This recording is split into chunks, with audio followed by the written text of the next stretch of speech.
पर्यन्तं गुरूणाम् आकृतिं स्मरेत् तेन विघ्नाः विनश्यन्ति सिद्ध्यन्ति मनोरथाः। नमाधवसमो देवो नटमध्वसमो गुरुः न तद्वाक्यसमं शास्त्रं तस्य समः पुमान्।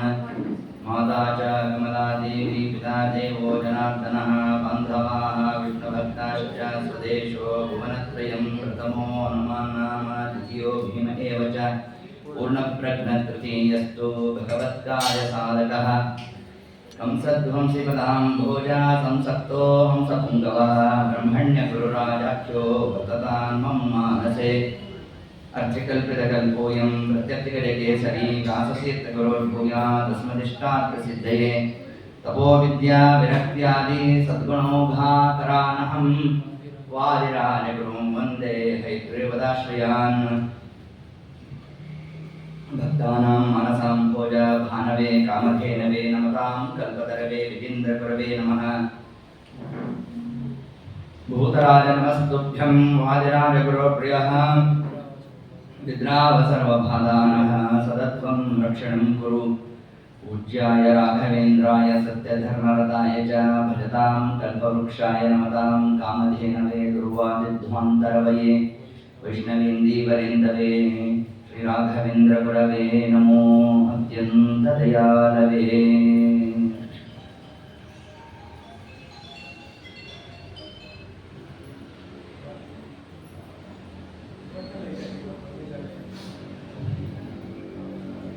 जन्माद्यस्य यतोऽन्वयादितरतः चार्थेष्वविघ्नः स्वराट् तेने ब्रह्महृदाय आदिकवये मुह्यन्ति यं सूरयः तेजो वारिमृतां यथा विनिमयो यत्र त्रिसर्गो मृषा धाम्ना स्वेन सदा निरस्तकुहकं सत्यं परं धीमहि।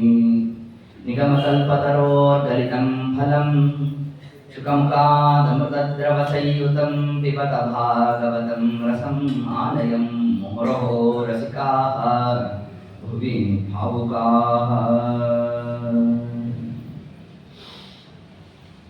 श्री गुरुभ्यो नमः। हरि ओಂ। ಪರಮಾತ್ಮನ ನಾಮದ ಮಹಿಮೆಯನ್ನ ಚಿಂತನಾದಿಗಳನ್ನು ನಡೆಸ್ತಾ ಪರಮಾತ್ಮ ಗುಣಪೂರ್ಣ ದೋಷವರ್ಜಿತ ಗುಣಪೂರ್ಣ ಪ್ರತಿಯೊಂದು ಅಂಶದಲ್ಲೂ ನೇರವಾಗಿ ಪರಮಾತ್ಮದಂತ ಪ್ರಕಟ ಮಾಡ್ತಾ ಇರ್ತಾರೆ. ನಿರ್ದೋಷತ್ವಕ್ಕಾಗಿ ಕೊಟ್ಟಿರತಕ್ಕಂತಹ ಒಂದು ಕಥಾಭಾಗ ಅದು ಸಪ್ತಮಸ್ಕಂದ.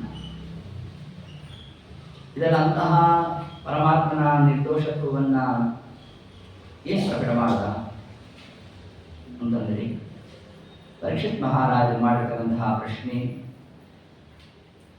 ಪರಮಾತ್ಮ ಇಡೀ ಜಗತ್ತಿಗೆ ಸೃಷ್ಟಿಕರ್ತ, ಹೀಗಿರಬೇಕಾದ್ರೆ ದೈತ್ಯರನ್ನು ಸೃಷ್ಟಿ ಮಾಡಿದ್ದು ಪರಮಾತ್ಮನೇ, ದೇವತೆಗಳನ್ನು ಸೃಷ್ಟಿ ಮಾಡಿದ್ದು ಪರಮಾತ್ಮನೇ. ದೈತ್ಯರೇನಾದರೂ ಅವರು ಪರಮಾತ್ಮನ ಮಕ್ಕಳೇ, ದೇವತೆಗಳು ಅವರು ಮಕ್ಕಳೇ. ಆದರೆ ಪರಮಾತ್ಮ ಯಾರು ಪರವಾಗಿ ನಿಲ್ತಾನೆ? ದೇವತೆಗಳು ಪರವಾಗಿ ನಿಲ್ತಾನೆ. ಇದು ವೈಷಮ್ಯಾದಿ ದೋಷ ಹೌದು ಅಲ್ವೋ ನೋಡಿ, ಒಂದು ಪ್ರಶ್ನೆ ಮಾಡಿದಂತಹ ಕಾಲಕ್ಕೆ ಆಗ ನಮ್ಮ ಶುಕಾಚಾರ್ಯರು ತಾವು ತಿಳಿಸಿರ್ತಕ್ಕಂಥದ್ದೇ ಸಪ್ತಮ ಸ್ಕಂದ ಭಾಗವತ.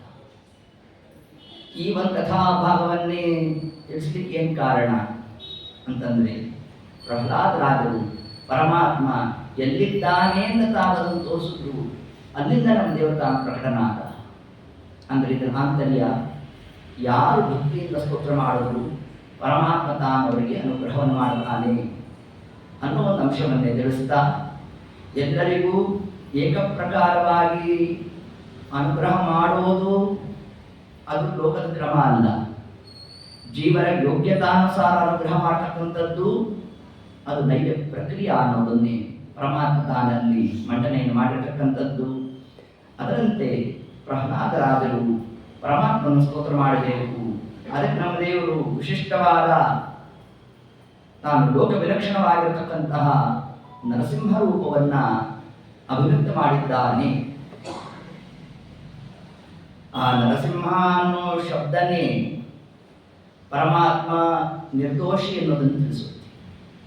ಅದು ಹೇಗೆ ಅಂತಂದರೆ, ನಾರ ಸಿಂಹ, ಅರ ಅಂದರೆ ದೋಷ, ದೋಷ ನಾರ. ಯಾರಲ್ಲಿ ದೋಷಕ್ಕೆ ಆಸ್ಪದನೇ ಇಲ್ಲವೋ ಅವನೇ ನಾರಶಬ್ದವಚ್ಚನಾದ ಪರಮಾತ್ಮ. ಹೀಗೆ ಆ ಕ್ರಮದಿಂದ ಒಂದು ಅರ್ಥ ಮಾಡಿದರೆ, ಇನ್ನು ಮುಕ್ತರು ಯಾರ್ಯಾರಿದ್ದಾರೋ ಅವರಿಗೂ ಕೂಡ ಪರಮಾತ್ಮನೇ ಆಶ್ರಯ. ಅದಕ್ಕೆ ಸಿಂಹ ಅಂದ್ರೇನು? ಸಿಂಹೋ ಅಧಿಶಃ ಪತಿ, ಒಡೆಯ ಅಂತ ಅರ್ಥ ಸಿಂಹ ಅಂದರೆ. ನಾರ ಅಂದರೆ ಲಕ್ಷ್ಮೀದೇವಿ. ಯಾಕೆ ಲಕ್ಷ್ಮೀದೇವಿ ನಾರ ಶಬ್ದವಾಚ್ಯಳು ಅಂತಂದರೆ, ಅರ ನಾ ಸರ್ವಕಾಲಿಕವಾಗಿ ಲಕ್ಷ್ಮೀದೇವಿಯಲ್ಲಿ ದೋಷಾದಿಗಳಿಲ್ಲ, ನಿತ್ಯ ಮುಕ್ತಳು, ಅಕ್ಷರ ಪುರುಷಳು. ಆದ್ದರಿಂದ ಲಕ್ಷ್ಮೀದೇವಿಯೇನಾದ್ದು ನಾರ ಶಬ್ದವಾಚ್ಯ. ಪರಮಾತ್ಮ ಅವಳಿಗೇನಾದ? ಸಿಂಹನಾದ, ಅಂದರೆ ಒಡೆಯನಾದ, ಅಂದರೆ ಲಕ್ಷ್ಮೀಪತಿಯಾದ, ಅದೇ ನಾರಸಿಂಹ ಶಬ್ದ. ಇನ್ನು ಪುನಃ ನಾರ ಅಂದ್ರೆ ಏನು ಅಂತಂದರೆ ಅದಕ್ಕೆ ತಿಳಿಸಿದ್ರು, ಚರಾಚರ ಜಗತ್ ಕೃಷ್ಣಂ ನಾರಂ ಇತ್ಯಭಿಧೀಯತೆ. ಇಡೀ ಜಗತ್ತು, ಇಡೀ ಬ್ರಹ್ಮಾಂಡ ನಾರ ಅಂತ ಕರೆಸ್ಕೊಡುತ್ತೆ. ಯಾಕೆ ನಾರ ಅಂತ ಕರೆಸ್ಕೊಡುತ್ತೆ? ನಾರ ಅಂದರೆ ಒಂದು ಅರ್ಥ ಏನು? ನರ ಸಂಬಂಧಿ, ಅತ್ಯಾಪಿ ಜಲ. ಆ ಭೂಮಂಡಲದಲ್ಲಿ ಬಹುಭಾಗ ಆವೃತ್ತಾಗಿರೋದು ಯಾವುದು? ಜಲ. ಆದ್ದರಿಂದ ಭೂಮಿ ಏನೇನಂತ ಕರೆದು? ನಾರ ಅಂತ ಕರೆದು. ಅಂತಹ ನಾರಶಬ್ದವಾಚ್ಯವಾದ ಜಗತ್ತಿಗೂ ನಮ್ಮ ದೇವರೇನಾದ? ಒಡೆಯನಾದ. ಆದ್ದರಿಂದ ನಾರಸಿಂಹ ಅಂತಂದ್ರೆ ಜಗತ್ಪತಿಯಾದ ಪರಮಾತ್ಮ. ಇನ್ನು ಪುನಃ ನಾರ ಅಂದ್ರೆ ಏನರ್ಥ ಅಂತಂದ್ರೆ, ಮುಕ್ತಗಣದವರು ಯಾರಿದ್ದಾರೆ ಅವರೆಲ್ಲರೂ ಕೂಡ ನಾರಶಬ್ದವಾಚ್ಯರೇ. ಅವರಿಗೆ ನಮ್ಮ ಪರಮಾತ್ಮ ಏನಾದ?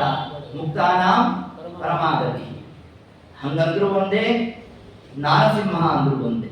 ನೋಡಿ ಎಷ್ಟು ಕ್ರಮದಲ್ಲಿ ಈ ಒಂದು ಅರ್ಥವನ್ನು ಕೊಟ್ಟಿರತಕ್ಕಂಥದ್ದು. ಇಂತಹ ಲೋಕ ವಿಲಕ್ಷಣವಾಗಿರತಕ್ಕಂತಹ ರೂಪವನ್ನು ಪರಮಾತ್ಮ ತಾನೇ ಧಾರಣೆ ಮಾಡಿದ್ದಾನೆ. ಈ ರೂಪ ಬರ್ಲಿಕ್ಕೆ ಏನು ಕಾರಣ? ಅದ್ಯಾಪಿ ಯಾವ ಪ್ರಹ್ಲಾದರಾಜರು ಭಾಗವತೋತ್ತಮರು ಅಂತ ಸಮಸ್ತ ಮೂರು ಲೋಕದಲ್ಲಿ ಕೊಂಡಾಡ್ತಾ ಇದ್ದಾರೆ, ಇಂತಹ ಪ್ರಹ್ಲಾದನ ಮೇಲೆ ತಂದೆಯಾಗಿರ್ತಕ್ಕಂತಹ ಹಿರಣ್ಯಕಶಿಪು ಆದ ಯಾಕೆ ಅಷ್ಟು ಕೋಪವನ್ನು ಪ್ರಶ್ನೆ ಮಾಡ್ತಾ, ಏನಿದೆ ಹಿನ್ನೆಲೆ, ಇದ್ರ ಬಗ್ಗೆ ಎಲ್ಲ ತಿಳಿಸ್ಕೊಡ್ರಿ ಅಂತ ಪರೀಕ್ಷಿತ್ ಮಹಾರಾಜ ಪ್ರಶ್ನೆ ಮಾಡಿದ್ರು. ಲೋಕದಲ್ಲಿ ನೀತಿ ಕ್ರಮ ಏನಂತೆ? ತಮ್ಮ ಮಕ್ಕಳಲ್ಲಿ ದೋಷ ಇದ್ರೂ ಕೂಡ ಏನಂತ ಆಗ್ತಾರಂತೆ? ನಮ್ಮ ಹುಡುಗ ಒಳ್ಳೆಯವನೇ, ಸಹವಾಸ ದೋಷ ಅಂತ ಆಗ್ತಾರೆ. ಪಕ್ಕದ ಮನೆಯವ್ರನ್ನ ಕೇಳಿ, ನಮ್ಮ ಹುಡುಗ ಒಳ್ಳೆಯವನೇ, ಸಹವಾಸ ಸರಿ ಇಲ್ಲ. ಕೊನೆ ಯಾವ್ದು ಸರಿ ಇಲ್ಲ ಅದಿನ್ನೂ ಗೊತ್ತೇ ಆಗಿಲ್ಲ ನಮ್ಗೆ. ಹಿಂಗಾಗಿ ಕೂತಿದೆ. ಹಿಂಗಿರ್ಬೇಕಾದ್ರೆ ಸ್ವಯಂ ಆ ತಂದೆ ಆಗಿರತಕ್ಕಂತಹ ಹಿರಣ್ಯಕಶಿಪು ತನ್ನ ಮಗನನ್ನ ಸಂಹಾರ ಮಾಡತಕ್ಕಂತಹ ಹಂತವನ್ನ ಆತ ತಾನು ತಲುಪಿದ್ದಾನೆ ಅಂತಂದ್ರೆ ಏನ್ ಕಾರಣ ಅಂತ? ಹರಿದ್ವೇಷ. ಪರಮಾತ್ಮನಲ್ಲಿ ಮಾಡತಕ್ಕಂತಹ ಹರಿದ್ವೇಷ. ಯಾರ್ಯಾರು ಪರಮಾತ್ಮ ಸ್ತೋತ್ರ ಮಾಡ್ತಾರೋ ಅನ್ನೋರ್ನೆಲ್ಲ ತಾನು ಸಂಹಾರ ಮಾಡಬೇಕು ಅಂತ ತನ್ನ ಸಂಕಲ್ಪ. ಅದಕ್ಕೆ ವಿಶೇಷವಾಗಿ ತನ್ನ ಮಗನೇ ಗೋವಿಂದ ಪರಿನಂಬಿತ ಸದಾಕಾಲ ಪರಮಾತ್ಮನ ನಾಮಸ್ಮರಣೆ ಮಾಡ್ತಾ ಇರಬೇಕು. ಉದ್ಗಾಯತಿ ಸದಾಕಾಲ ಕೂತಾಗ ನಿಂತಾಗ ಆ ಪರಮಾತ್ಮ ನಾಮವನ್ನು ಹೇಳ್ತಾ ಇರಬೇಕು. ರುದನ್ ಅಳ್ತಾ ನಗ್ತಾ ಬೇಕಾದ ಪ್ರಕ್ರಿಯೆಗಳನ್ನ ಪರಮಾತ್ಮನ ಅಚಿಂತ್ಯ ವ್ಯಾಪಾರವನ್ನು ತಾವು ಕೇಳ್ತಾ ನೋಡ್ತಾ ತಾವು ಸ್ಮರಿಸ್ತಾ ಹೀಗೆ ವಿಶಿಷ್ಟವಾದ ಸೇವೆಯನ್ನ ಮಾಡಿರುವಂತಹ ಭಾಗವತೋತ್ತಮರು ನಮ್ಮ ಪ್ರಹ್ಲಾದರಾಜರು. ಈ ಹಿರಣ್ಯಾಕ್ಷ ಹಿರಣ್ಯಕಶಿಪು ಇವರ ವೃತ್ತಾಂತ ಏನಿದೆ ಆಂತರ್ಯ ಅಂತ ಹಿಂದೆಲ್ಲ ಪ್ರಶ್ನೆ ಮಾಡಿದಾಗ ನನಗೆ ತಿಳಿಸುವುದು ಇದೊಂದು ಹೋರ ಕಥಾಭಾಗ. ಅದಕ್ಕೆ ದಾಸರಾಯ ಗೊತ್ತು ಸಮಯದ ಅಭಾವ ಇದ್ದರಪ್ಪ, ಅದಕ್ಕೆ ಏನ್ ಮಾಡ್ರಿ, ನಾವೊಂದು ಪದ್ಯ ರಚನೆ ಮಾಡಿಕೊಟ್ಟಿದ್ದೆ, ಅದನ್ನು ಹೇಳಿಬಿಡ್ರಿ. ಹೇಳಿದ್ರೆ ಏನು, ಇರೋದೆಷ್ಟು 13-14 ಪದ್ಯ, ಇಡೀ ಸಪ್ತಮಸ್ಕಂದ ಭಾಗದ ಒಂದು ಹೋಗ್ಬೇಕು. ಅದರಲ್ಲಿ ಮೊದಲನೇ ಪದ್ಯದಲ್ಲಿ ಆ ಓಡದಾದ ಒಂದು ಘಟ್ಟವನ್ನೇ ತಾವು ತಂದು ನಿಲ್ಲಿಸಿದ್ದಾರೆ.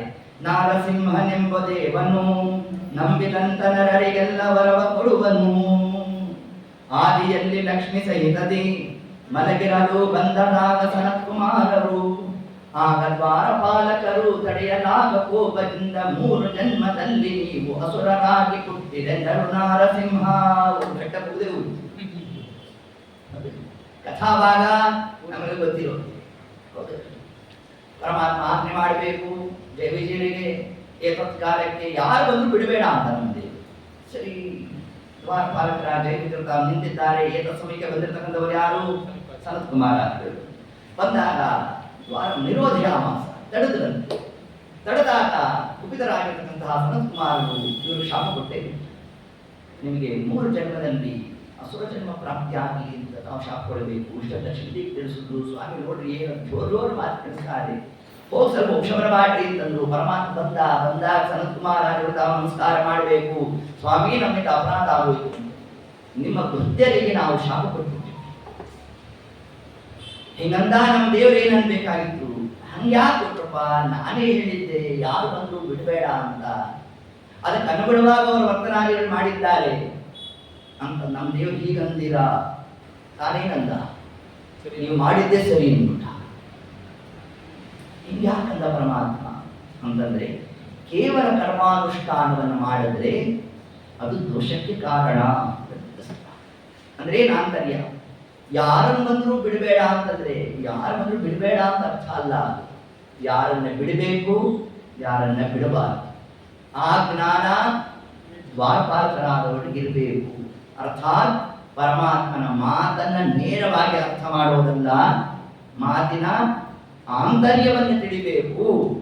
ಅದನ್ನು ತಿಳಿಸಿರ್ತಕ್ಕಂಥದ್ದೇ ಏತತ್ ಪ್ರಕರಣದಿಂದಾಗಿ ಕೇವಲ ಕರ್ಮಾನುಷ್ಠಾನವನ್ನು ನಾವು ಮಾಡಿದ್ದೇವೆ ಅಂತಂದ್ರೆ ಆಗ ಅಸುರ ಜನ್ಮಾದಿಗಳು ನಿಮಗೆ ಬರ್ತಕ್ಕಂತಹ ಒಂದು ಇರುತ್ತೆ ಅನ್ನೋದನ್ನು ಪರಮಾತ್ಮ ಅಂತ ತಿಳಿಸಿದ.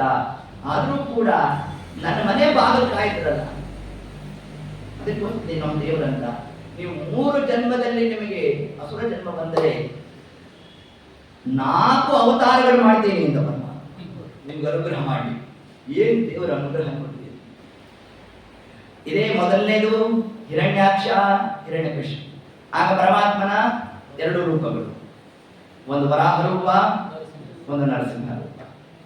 ಇನ್ನು ಮುಂದೆ ರಾವಣ ಕುಂಭಕರ್ಣ, ಅವರನ್ನು ಸಂಹಾರ ಮಾಡಲಿಕ್ಕಾಗಿ ರಾಮರೂಪ. ಅವರೇ ಮುಂದೆ ಶಿಶುಪಾಲ ದಂತವಂತ, ಅವರನ್ನು ಸಂಹಾರ ಮಾಡಲಿಕ್ಕೆ ಕೃಷ್ಣ ರೂಪ. ಇವರು ಬಂದಿದ್ದೆಷ್ಟು? 3. ಅಲ್ಲಿ ಪರಮಾತ್ಮ ತಗೊಂಡಿದ್ದೆಷ್ಟು? 4 ರೂಪ. ಇದು ಪರಮಾತ್ಮನ ಕಾರುಣ್ಯ. ಈ ಕಥಾಭಾಗದಿಂದ ನಮಗೇನು ತತ್ವ? ಜಯವಿಜಯರು ತಾವು ತಡೆದ್ರು ಸನತ್ಕುಮಾರಾದಿಗಳನ್ನ, ಅದರಿಂದಾಗಿ ಅವರಿಗೆ ಅಸುರ ಜನ್ಮ ಪ್ರಾಪ್ತಿಯಾಯಿತು ಅಂತಂದ್ರೆ, ನಮ್ಮ ದೇಹದಲ್ಲೇ ನವದ್ವಾರಗಳು, ಅದರಲ್ಲಿ ಜ್ಞಾನ ಸಂಪಾದನೆ ಮಾಡಲಿಕ್ಕಾಗಿರ್ತಕ್ಕಂತಹ 2 ದ್ವಾರಗಳು. ಜ್ಞಾನಕ್ಕೆ ಅವಕಾಶ ಇದ್ದಾಗಲೂ ಕೂಡ ನಾವು ಅದಕ್ಕೆ ಅವಕಾಶವನ್ನು ಕೊಡದೆ, ಅಂದ್ರೆ ಅಲ್ಲೇನಾಯಿತು, ಜ್ಞಾನಿಗಳು ಬಂದಿದ್ದಾರೆ, ಜ್ಞಾನಿಗಳು ಬಂದರೂ ಕೂಡ ಅವರೇನ್ ಮಾಡಿದ್ರು, ಅವರನ್ನು ತಡೆದ್ರು. ಅದರಂತೆ ನಮ್ಮ ಜ್ಞಾನಕ್ಕೆ ಅವಕಾಶ ಇದ್ದಾಗಲೂ ಕೂಡ ನಾವು ಜ್ಞಾನವನ್ನು ತಡೆದಿದ್ದೇವೆ ಅಂತಂದ್ರೆ, ಆಗ ಏನ್ ಜ್ಞಾನ ತಡೆಯೋದು ಅಂದ್ರೆ ಏನರ್ಥ? ಇಷ್ಟೆಲ್ಲ ಉಪನ್ಯಾಸಕ ವ್ಯವಸ್ಥೆ ಮಾಡಿ ಎಲ್ಲ ಬನ್ರಿ ಅಂತ ವಾಟ್ಸಾಪ್ ಮೆಸೇಜ್ ಹಾಕಿ ಫೋನ್ ಮಾಡಿ ಇಷ್ಟೆಲ್ಲ ಕರೆದ್ರು ನಾವು ಬಂದಿಲ್ಲ ಅಂತಂದ್ರೆ ಏನಾಯ್ತು? ದೋಷಕ್ಕೆ ಕಾರಣ ಆಯಿತು. ಇಲ್ರಿ, ನಾವು ಭಾಗವತ ಅನೇಕ ಬಾರಿ ಕೇಳ್ಬಿಟ್ಟಿದ್ದೇವಪ್ಪ. ಅದೇ ಪ್ರಹ್ಲಾದರಾಜರು, ಅದೇ ನರಸಿಂಹದೇವರು, ಅದೇ ಕಂಬ. ಏನೇ ನೀವೇ ಹೊಸದಾಗಿ ಏನಾದ್ರು ಹೇಳ್ತೀರೇನು ಮತ್ತೆ ಅಲ್ಲಿ? ಇಲ್ಲ, ನಾವೀಗಾಗಲೇ ಕೇಳ್ಬಿಟ್ಟಿದೀವಿ ಅದನ್ನ ಅಂತಂದ್ರೆ ಭಗವಾನ್ ವ್ಯಾಸರಂದ್ರು ಹಂಗಲ್ಲಪ್ಪ. ಮುಹುರಹೋ ರಸಿಕಾಹ ಭುವಿ ಭಾವುಕಾಹ. ಒಂದ್ಸತಿ ಕೇಳಿದ್ರೆ, ಎರಡು ಸತಿ ಕೇಳಿದ್ರೆ, ಮೂರು ಸತಿ ಕೇಳಿದ್ರೆ, ನಾಲ್ಕು ಸತಿ ಕೇಳಿದ್ರೆ ಹಂಗಲ್ಲ. ಪದಾರ್ಥಾನಕ್ಕೆ ಬರ್ತಕ್ಕಂತಹ ಜೀವರಾಶಿಗಳಲ್ಲ ನೀವು.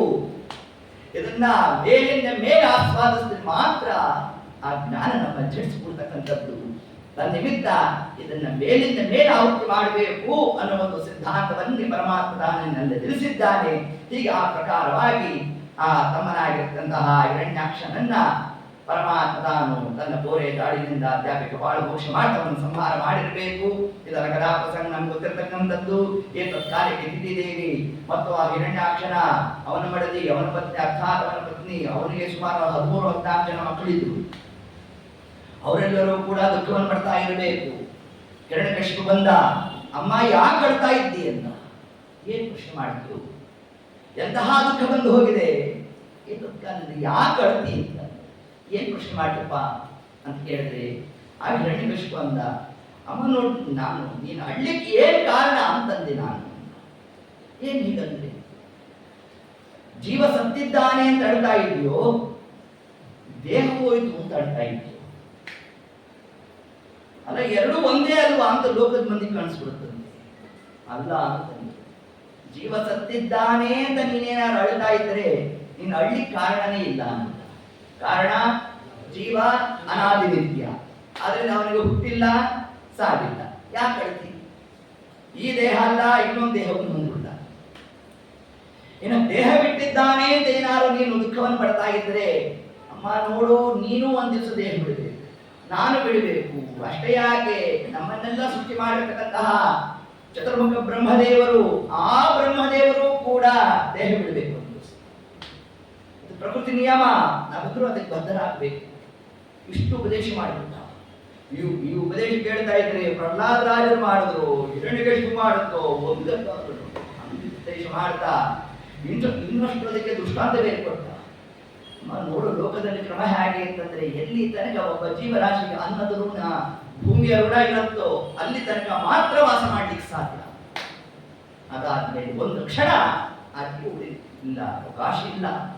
ನೋಡು, ಲೋಕದಲ್ಲಿ ಹೆಂಗೆ ಕ್ರಮ ಇರುತ್ತೆ ಅಂತಂದ್ರೆ, ಯಾರೋ ಈ ಪ್ರಾಣಿ ಸಂಬಂಧರು ಇರೋಣ, ಅಣ್ಣ ಅತ್ಯಂತ ರೋಗಿಷ್ಟ, ಬೆಡ್ರಿಡನ್ ಆಗೋಗಿದ್ದ, ತಮ್ಮ ಚೆನ್ನಾಗೇ ಇದ್ದ ಓಡಾಡ್ಕೊಂಡು.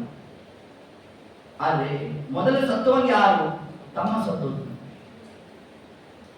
ಸರಿ, ಫೋನ್ ಹೋಯ್ತು ಬಂಧು ಬಾಂಧವರನ್ನ, ಇದ್ರ ಎಂತ ತಮ್ಮ, ಅವನಪ್ಪ ಅವ್ರ ಅಣ್ಣನ ತಾನೇ ಹುಷಾರಿರ್ಲಿಲ್ಲ, ಅವನ ತಾನೇ ಹೋಗಿರೇ ಇಲ್ಲ, ಅವನಿಗೂ ಕೆಮ್ಕೊಂಡು ಬಿದ್ದೇ ಇದ್ದಾನೆ.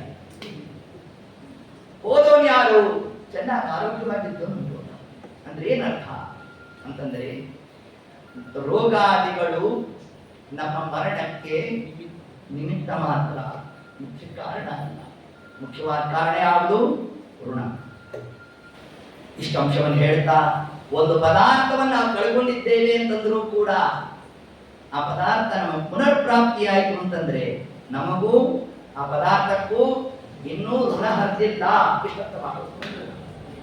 ಅದೇ ಒಂದು ಪದಾರ್ಥದ ಋಣ ಹರಿದಿದ್ರೆ ಮನೆಯಲ್ಲೇ ಇಟ್ಟಿರಿ ಪದಾರ್ಥ, ನಾಳೆ ಬೆಳಗ್ಗೆ ಸಿಗೋದು. ಋಣ ಹರಿದಿಲ್ವಾ? ಸಾವಿರಾರು ಜನ ಸೇರೋ ಕಡೆಯಲ್ಲಿ ಆ ಪದಾರ್ಥ ಕಳ್ಕೊಂಡಿದ್ರು ಕೂಡ ದೇವರು ಯಾರ ಕಂಡು ಬೀಳಿಸೋದೇ ಇರೋದು. ನಾಳೆ ಬೆಳಗ್ಗೆ ಹೋಗಿ ನೋಡಿದ್ರೆ ಪದಾರ್ಥ ನಮ್ಗೆ ಸಿಗ್ತದೆ. ಬೀದಿಯಲ್ಲಿ ಬಿದ್ದಿರ್ತಕ್ಕಂಥದ್ದು ಸಿಗ್ತಾ ಇರುತ್ತೆ, ಮನೇಲಿ ಇಟ್ಟಿರೋ ಸಿಕ್ಕಿರೋಲ್ಲ. ಏನಿದೆಲ್ಲ ವಿಚಿತ್ರ ವ್ಯಾಪಾರ ಅಂದ್ರೆ, ಆ ಪದಾರ್ಥಕ್ಕೂ ನಮ್ಗಿರ್ತಕ್ಕಂತಹ ಋಣ ಅಂತಂದ. ಹಿರಣ್ಯಕಶಿಪು ಇಷ್ಟು ಉಪದೇಶ ಮಾಡಿದ, ಅಮ್ಮ ನೋಡ್, ನಾವೆಲ್ಲ ಒಂದು ಸಮಾರಂಭಕ್ಕೆ ಸೇರಿದವರು. ನಮ್ ಕೆಲಸ, ನಮ್ ಕಾರ್ಯ ಆಗ್ತಾ ಇದ್ದಂತೆ ಎಲ್ಲರೂ ಹೆಂಗ್ ಹೊರಡ್ತಾರೋ ಅದರಂತೆ ನಾವೆಲ್ಲ ನಮ್ಮ ಋಣ ಹರಿದಾಗ ಹೊರಡಬೇಕು ಅಂತಂದ. ಇಷ್ಟು ಭಾರೀ ಉಪದೇಶವನ್ನು ಮಾಡಿದ ಮರುಕ್ಷಣಕ್ಕೆ ತಲೆಗೆ ಬಂತು, ಮೃತ್ಯುರ್ಮಾಭೂತಂದ, ನನಗೆ ಮರಣವೇ ಬರಬಾರದು ಅಂತ ತಪಸ್ಸು ಕೂತ್ಕೊಂಡ. ಇಲ್ಲಿ ತನಕ ಹೇಳಿದ್ದೇನು, ಮಾಡಿದ್ದೇನು. ಬ್ರಹ್ಮದೇವರಿಗೆ ಮರಣ ತಪ್ಪಿಲ್ಲ, ನಿನಗೆ ತಪ್ಪಿಲ್ಲ, ನನಗೆ ತಪ್ಪಿಲ್ಲ. ಇಷ್ಟೆಲ್ಲ ಉಪದೇಶ ಮಾಡಿದ್ದು ಕೊನೆಗೆ ನನಗೆ ಮರಣ ಬರಬಾರದು ಅಂತ ತಪಸ್ಸಿಗೆ ಹೋಗಿದ್ದು. ಏನಿದರ ಆಂತರ್ಯ ಅಂದರೆ ಶ್ರೀಮದ್ ಆಚಾರ್ಯ ತಿಳಿಸ್ತಾರೆ, ಜೀವದ್ವಯ ಆವೇಶ.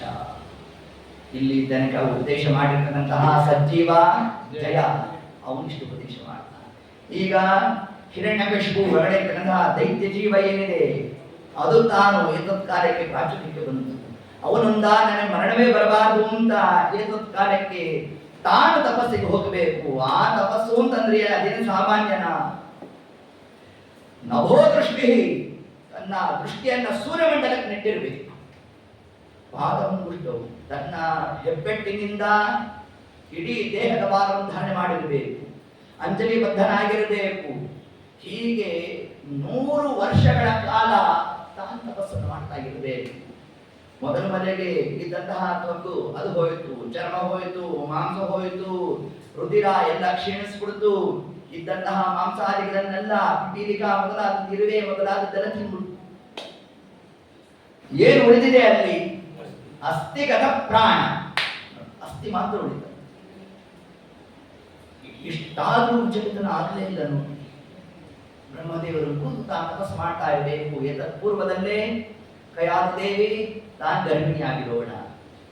ಇದನ್ನ ಇಂದ್ರದೇವರು ನೋಡಿದ್ರು, ಈ ಹಿರಣ್ಯಕಶಿಪುನೇ ಇಷ್ಟೊಂದ ಕಾರ್ಯ ಮಾಡ್ತಾ ಇದ್ದಾನೆ, ಇವನ್ ಮಗ ಬೇರೆ ಸೇರ್ಕೊಂಡ್ಬಿಟ್ರಿ ಇನ್ನೇನೇನಾಗತ್ತೋ ಅಂತ ಆ ಗರ್ಭವನ್ನು ಪ್ರಹಾರ ಮಾಡ್ಲಿಕ್ಕಾಗ್ತಂದ್ರು. ಬಂದಂತಹ ಕಾರ್ಯಕ್ಕೆ ನಾರದರು ಬಂದರಂತೆ, ಇಂದ್ರಾಣಿ ನೇನಾರಿ ಕೂಸನ್ನು ಸಂಹಾರ ಮಾಡಿದ್ರೆ ಗುರುಹತ್ಯಾದೋಷ ಬಂದು ಹೋಗ್ತದೆ ಅಂತ. ಗುರುಹತ್ಯಾದೋಷ, ಈ ಕೂಸನ್ನು ಸಂಹಾರ ಮಾಡಿದ್ರೆ ಏನ್ ಸಂಬಂಧ ಅಂದ್ರು. ಏನ್ ಸಂಬಂಧನ?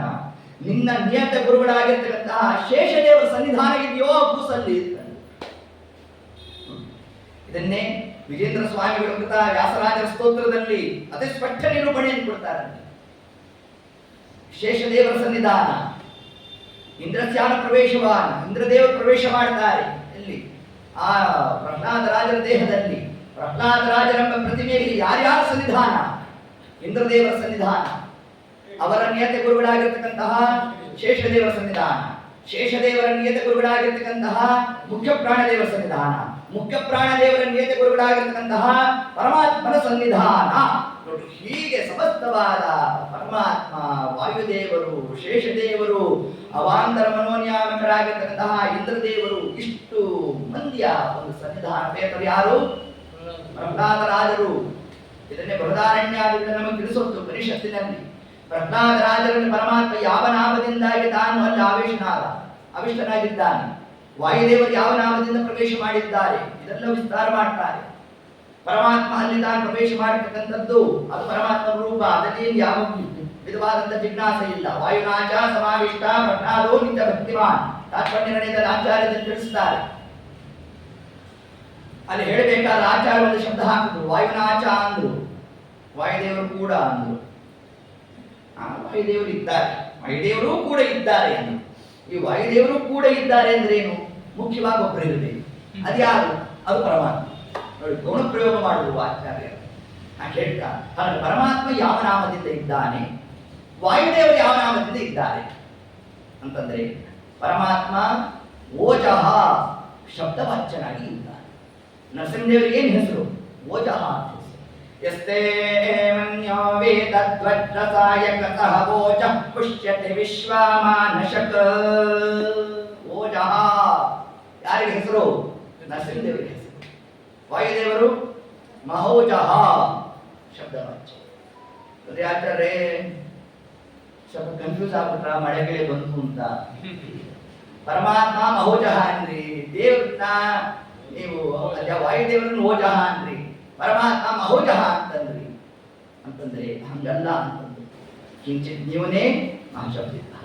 ಎಲ್ಲಿ ನ್ಯೂನತೆ ಇರುತ್ತೋ ಅಲ್ಲಿ ಮಹಾಶಬ್ದ. ಇದು ಶಾಸ್ತ್ರದಲ್ಲಿ ಒಂದು ಕ್ರಮ. ಹೆಂಗೆ? ಲಕ್ಷ್ಮೀ ಅಂದ್ರೆ ಯಾರು?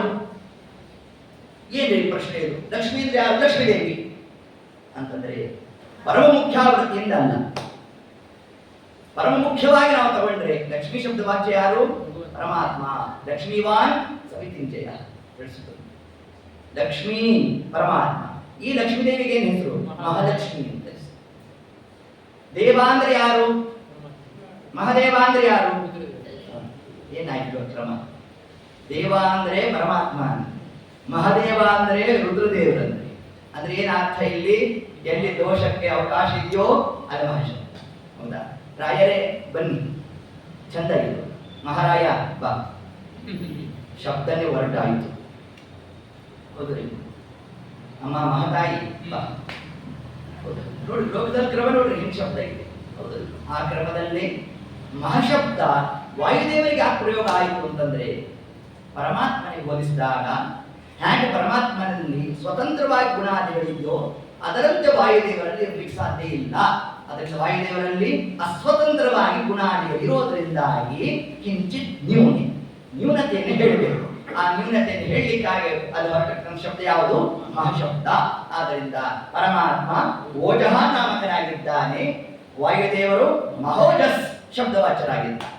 ಹೀಗೆ ಇಷ್ಟು ಅನುಸಂಧಾನವನ್ನ ನಾವು ಪ್ರಹ್ಲಾದರಾಜರಲ್ಲಿ ಚಿಂತನಾದ ನಡೆಸಬೇಕು. ಎತ್ತೊತ್ತು ಕಾಲಕ್ಕೆ ಕೈಯಾದ ದೇವಿ ನಾರದರ ಪ್ರಾರ್ಥನೆ ಮಾಡಿದ್ರು, ಸ್ವಾಮಿ ನೋಡ್ರಿ, ನಾನು ಮತ್ತೆ ಗರ್ಭವತಿಯಾಗಿದ್ದೇನೆ, ನನ್ನ ರಕ್ಷಣಾ ಭಾರ ಎಲ್ಲ ನಿಮ್ಮದೇ ಅಂತಾಗ ಆಗ ನಾರದಂದ್ರು, ಹಂಗಾಗಿ ಇರೋದು ಬೇಡಮ್ಮ, ನಿಮ್ಮ ನಮ್ಮ ಜೊತೆಗೆ ತಮ್ಮ ಆಶ್ರಮ ಕರ್ಕೊಂಡು ಹೊರಟಾಗ ಕೈಯಾದ ದೇವಿ ಇನ್ನೊಂದು ತಾನು ಅತ್ಯಾಪಿ ವರವನ್ನು ಅಪೇಕ್ಷೆ ಪಟ್ಟಿದ್ದಾಳೆ ನಾರದರಿಂದ.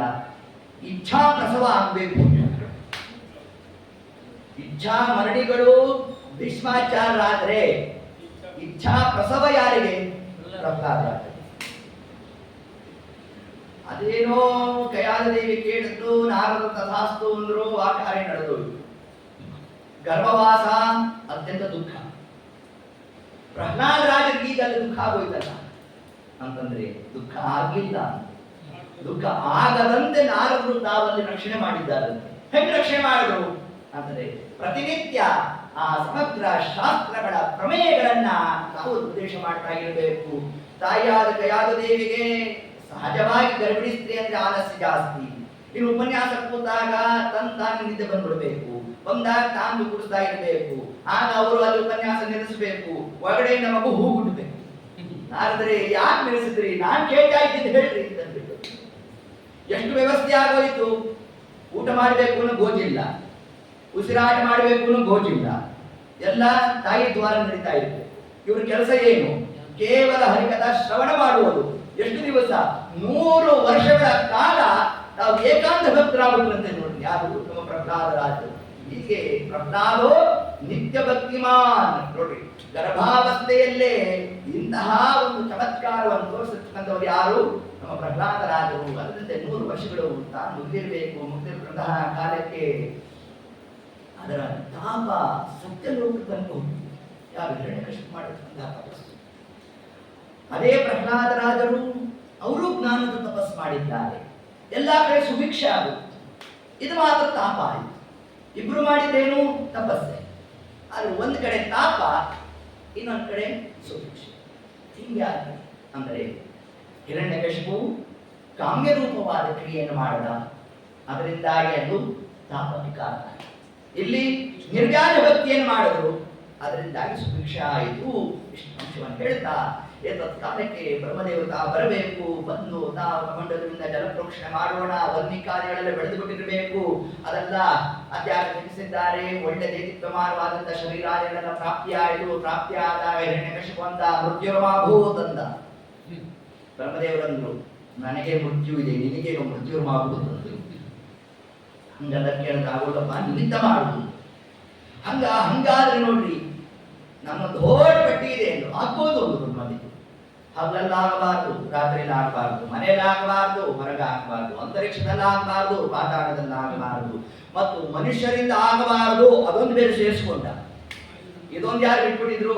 ರಾವಣ ಬಿಟ್ಬಿಟ್ಟಿದ್ದ. ಅದೇ ಒಂದು ಮುಳುಗಾಗ್ಬಿಟ್ಟು ಅದರಿಂದ ವಿಷಯ ಬಂದಿತ್ತು ಒಂದು. ಒಟ್ಟಾರೆ ಮನುಷ್ಯರಿಂದ ಆಗಬಾರ್ದು, ಮೃಗಗಳಿಂದ ಆಗಬಾರ್ದು. ಅಷ್ಟೇ ಯಾಕೆ ಸ್ವಾಮಿ, ನೀವು ಸೃಷ್ಟಿ ಮಾಡಿರೋ ಯಾವ್ಯಾವ ಪದಾರ್ಥಗಳಿದೆ, ಜೀವ ಜಡಾತ್ಮಕವಾಗಿರ್ತಕ್ಕಂಥದ್ದು, ಅಸ್ತ್ರ ಶಸ್ತ್ರ ಏನೇನಿದೆ, ಅದು ಯಾವುದರಿಂದ ಮರಣ ಬರಲ್ಲ. ಅಭಯವಸ್ತು ಒಂದು ಬ್ರಹ್ಮದೇವ.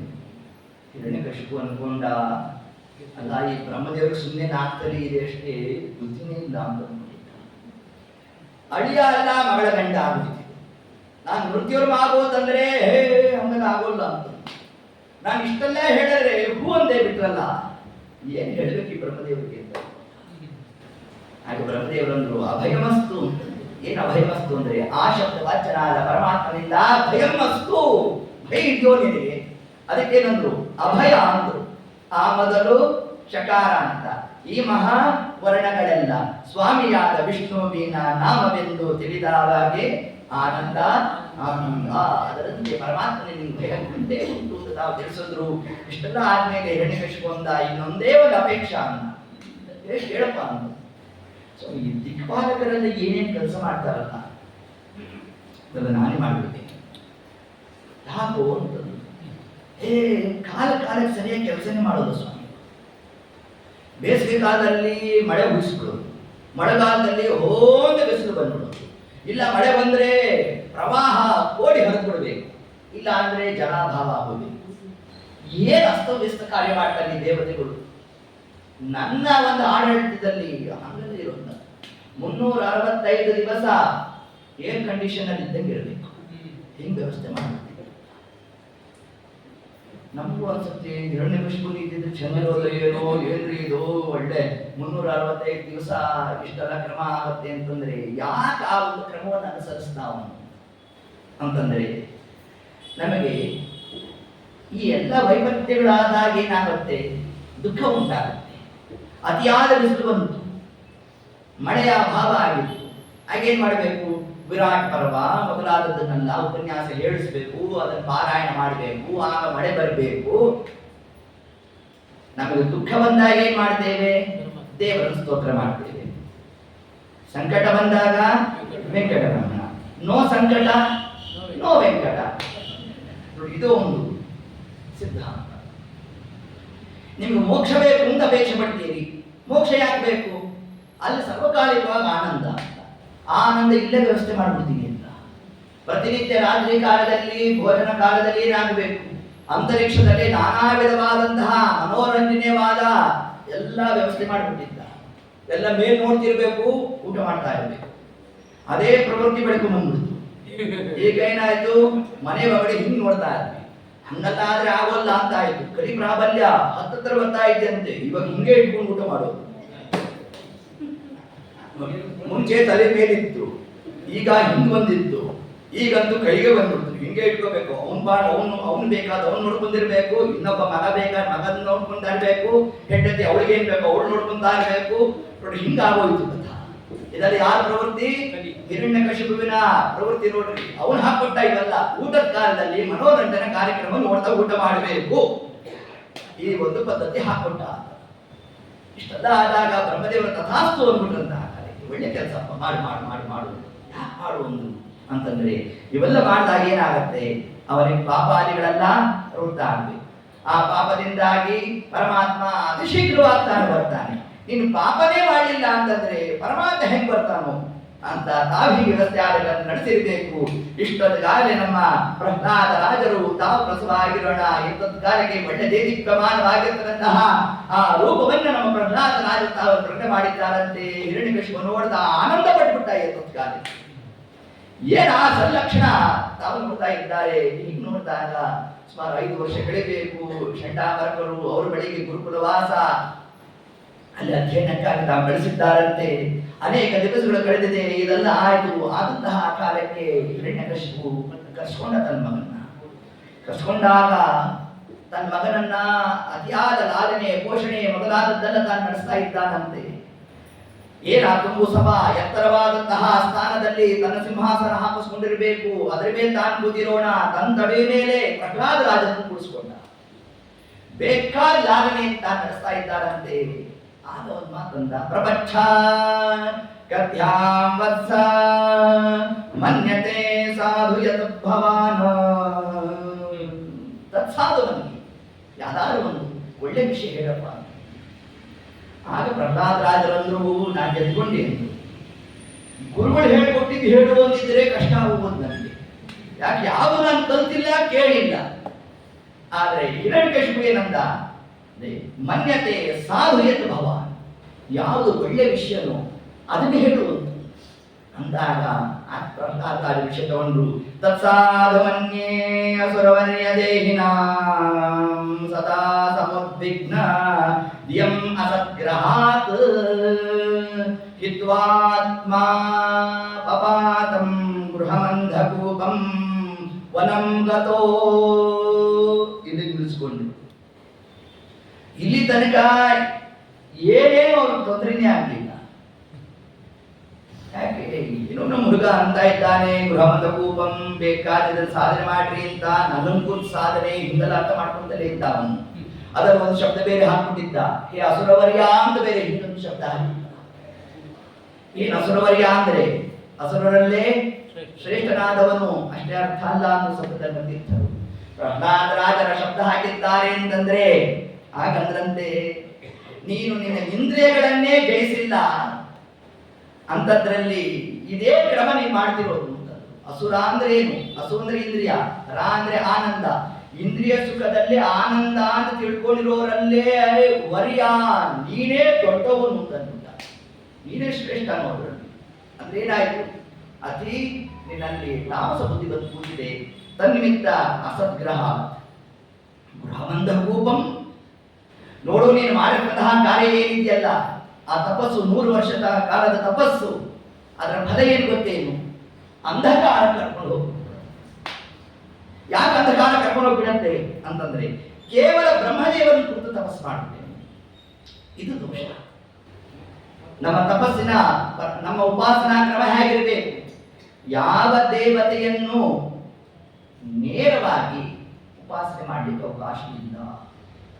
ಆ ದೇವತೆ ಅಂತರ್ಯಾಮಿ ಆದ ಪರಮಾತ್ಮನ ಚಿಂತನೆ ಮಾಡ್ತೇವೆ. ಅದಕ್ಕೆ ವ್ಯತಿರಿಕ್ತವಾಗಿ ಮಾಡಿರ್ತಕ್ಕಂಥವ ಯಾರು? ಹಿರಣ್ಯಕಶಿಪು. ಕೇವಲ ಬ್ರಹ್ಮದೇವರನ್ನ, ಕೇವಲ ಒಬ್ಬ ದೇವತೆಯನ್ನು ನಾವು ಸ್ತೋತ್ರ ಮಾಡಿದ್ರೆ ಅದು ಶ್ರಮಯೇವ ಹಿ ಕೇವಲಂ, ಕೃಷ್ಣ ಭಗವದ್ಗೀತೆಯಲ್ಲಿ ತಾನು ತಿಳಿಸ್ತಾನೆ. ಆದ್ದರಿಂದ ಹೀಗೆ ವನಂ ಗತೋ ಅದಕ್ಕೆ ಸುಮ್ಮನಿದ್ದ. ಮುಂದೆ ಏನು ಹೇಳ್ತಾನೆ? ಯದ್ಹರಿಮಾಶ್ರಯೇತ, ಯಾವಾಗ ಪರಮಾತ್ಮನನ್ನು ಆಶ್ರಯಿಸುವಂತ ಶಬ್ದ ಬಂದ್ಬಿಡ್ತೋ ಹಿರಣ್ಯಕಶಿಪು ದಿಗ್ಭ್ರಾಂತನಾಗುವುದ. ಜಹಾಸ ನಕ್ಕೊಟ್ಟಂತೆ ಬರ್ತದೆ. ಬಾಲಾನಾಂ ಬುದ್ಧಿ, ನಮ್ಮ ಹುಡುಗನಿಗೆ ಇನ್ನು ಚಿಕ್ಕ ಹುಡುಗ ಯಾರ್ಯಾರು ಹೇಳ್ಕೊಡ್ತಾ ಇದ್ದಾರೋ ಏನೋ, ಸಮ್ಯಕ್ ವಿಧೀಯತಾಂ ಬ್ರಹ್ಮನ್. ಆ ಶಂಡಾಮರಕರನಂದ ನಮ್ಮ ಹುಡುಗರು ಸ್ವಲ್ಪ ಚೆನ್ನಾಗಿ ಪಾಠ ಮಾಡ್ರಪ್ಪ, ಏನೇನೋ ಬಡಬಡಿಸ್ತಾ ಕೂತಿದ್ದಾನೆ, ಸಿಲೆಬಸ್ ಇಂದ ಇಕಾರ ಅಂತ ಪುಲ್ಲಿಂಗ ತೆಗೆದಿರೋ ಇಲ್ವೋ ಅಂತ. ಯಾಕೆ? ಹರಿಮಾಶ್ರಯೇತ ಅಂತ ಹರಿಶಬ್ದ ಹಾಕ್ಬಿಟ್ಟಿದ್ದಾನೆ. ಸ್ವಾಮಿ, ಅದನ್ನೆಲ್ಲ ನಾವು ತೆಗೆದುಬಿಟ್ಟಿದ್ದೇವೆ, ಇವನು ಹೆಂಗ್ ಬಂತೋ ಅದೇನೋ ಒಂದು ನಮ್ಗೆ ಗೊತ್ತಿಲ್ಲ, ನಾವೆಲ್ಲ ವಿಚಾರ ಮಾಡ್ತೇವೆ ಅಂತ ಹೇಳಿದ್ರು. ಏತತ್ ಪೂರ್ವದಲ್ಲೇ ಯಾವ ಪ್ರಹ್ಲಾದರಾಜರು ಶಂಡಾಮರಕರ ಹತ್ರ ತಾವು ಅಧ್ಯಯನಕ್ಕಾಗಿ ಹೋಗಿದ್ರು. ಶಂಡಾಮರಕರು ಅನ್ಕೊಂಡ್ರು ಒಳ್ಳೆ ಮಾರ್ಗದರ್ಶ ಸಿಗುತ್ತೆ ನಮಗೆ, ರಾಜಪುತ್ರ ಬಂದ್ಬಿಟ್ಟಿದ್ದ ನಮ್ಮ ಹತ್ರ, ಏನು ಸೌಭಾಗ್ಯನೇ ನಮ್ಮ ಮನೆ ಬಾಗಿಲು ಬಂದಂಗೆ ಅಂತ ಅವರೆಲ್ಲ ಮನಸ್ಸಿಗೆ ಅನ್ಕೊಂಡ್ರು. ತಲೆ ಉಳಿಸ್ಕೊಳ್ಳೋದೇ ಕಷ್ಟ ಆಗೋಯ್ತು. ಪುನಃ ಕರ್ಕೊಂಡು ಹೋದ್ರು. ಕರ್ಕೊಂಡು ಹೋದಾಗ ಆಗ ಪ್ರಹ್ಲಾದರಾಜರನ್ನು ಕೇಳಿದ್ರು ಶಂಡಾಮರಕರು, ಅಲ್ಲೋ ಪ್ರಹ್ಲಾದ, ನಿನ್ಗೆ ಯಾರು ಹೇಳ್ಕೊಟ್ರು ಇವೆಲ್ಲ? ನಾವಂತೂ ಇವೆಲ್ಲ ಮರ್ತೇ ಬಿಟ್ಟಿದ್ದೇವೆ, ಕಲ್ತಿಲ್ಲ ಅಂತ ಏನಲ್ಲ, ಹಿಂದೆ ಕಲ್ತಿದ್ದು, ಆದರೆ ಇದೆಲ್ಲ ನಮ್ಮ ತಲೆಯಲ್ಲೇ ಇಲ್ಲ ವಿಷಯ, ನಿನಗೆ ಹೆಂಗೆ ಬಂತಿವಲ್ಲ ಅಂತಂದ್ರೆ ಆಗ ಪ್ರಹ್ಲಾದರಾಜ ಬೆಳೆಸ್ತಾರೆ. ಮಹೀಯಸಾಮ್ಯತ್ಪಾದರಜೋಭಿಷೇಕಂ, ಹರಿನಾಮಸ್ಮರಣೆ ಕೇಳಿದ್ರೆ ಬರೋದಲ್ಲ, ನೋಡಿದ್ರೆ ಬರೋದಲ್ಲ, ಬಾಯಿ ಪಾಠ ಹಾಕಿದ್ರೆ ಬರೋದಲ್ಲ. ಮತ್ತೆ ಹೆಂಗೆ ಬಂದದು ಅಂತಂದ್ರೆ ಯಾವ ಜನ್ಮದಲ್ಲಿ ದೊಡ್ಡವರ ಪಾದದ ಧೂಳಿನ ಕಣವನ್ನು ಶಿರಸ ನಾವು ಧಾರಣೆ ಮಾಡಿದ್ವೋ ಅದರ ಫಲ ಇವತ್ತು ನನಗೆ ಇಂತಹ ದೈತ್ಯ ಯೋಗಿ, ಇಂತಹ ಉಪದೇಶಾದಿಗಳು ಇವೆಲ್ಲ ನಾವು ಅದ್ಯಾಕೆ ಬಂದಿದೆ ಅಂತಂದ್ರೆ ಯಾವ ಜನ್ಮದಲ್ಲಿ ಸ್ವತ್ತಮರ ಪಾದದ ಧೂಳಿನ ಕಣವನ್ನು ನಾವು ಶಿರಸಾಧಾರಣೆ ಮಾಡಿದ್ವೋ ಅದರ ಫಲ ಅಂತದ್ದು. ಇದೇ ನೋಡ್ರಿ, ಅದ್ಯಾಪಿ ನಮಗೆ ಪಂಡಿತಾಚಾರ್ಯರು ವಾಯುಸ್ತುತಿಯನ್ನು ತಾವು ಪ್ರಾರಂಭ ಮಾಡಿದಾಗ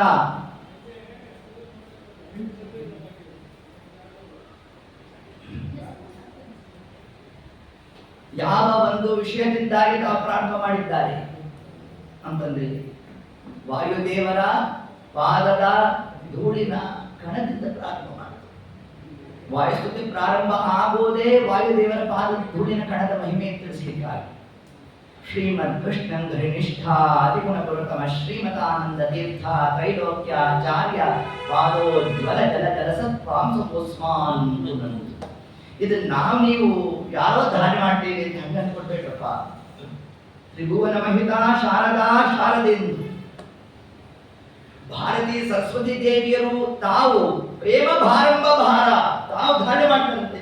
ಬ್ರಹ್ಮಬಾಯಿಗಳ ಪಾದದ ಧೂಳಿನ ಕಡವನ್ನ, ಅದರಿಂದ ಆಂತರ್ಯ ಸೋತ್ತಮರ ಪಾದದ ಧೂಳಿನ ಕಡವನ್ನ ನಾವು ಎಲ್ಲಿ ತನಕ ದಾನ ಮಾಡುವಲ್ಲ ಅಲ್ಲಿ ತನಕ ನಿಶ್ಚಿತವಾದ ತತ್ವಜ್ಞಾನ ನಮ್ಮ ಪ್ರಾಪ್ತಿ ಆಗೋಲ್ಲ ಅನ್ನೋ ಒಂದು ಅಂಶವನ್ನ ಚಕ್ರಬಾಣೋ ಯದಕ್ಷಯ ಆ ಪರಮಾತ್ಮನ ಅನುಗ್ರಹದಿಂದ ಅಂತ ತಾವು ಹಿಂಗಂದ್ರು. ಅಂದಾಗ ಶಂಡಾಮರಕರು ಅನ್ಕೊಂಡ್ರು, ಯಾಕೋ ನಮ್ಗೆ ಸ್ವಲ್ಪ ಕಠಿಣ ಆಗ್ತದೆ, ಹೆಂಗಿದೆ ತಯಾರು ಮಾಡಬೇಕು ಅಂತ ಬೇಕಾದ ಆಲೋಚನೆ ನಡೆಸಿದ್ರು. ಇನ್ನೊಂದು ಆವರ್ತಿ ಹಿರಣ್ಯಕಶಿಪು ಕರೆಸ್ದ. ಮೊದಲಿಗೆ ತಾಯಿ ಹತ್ರ ಹೋದ್ನಂತೆ.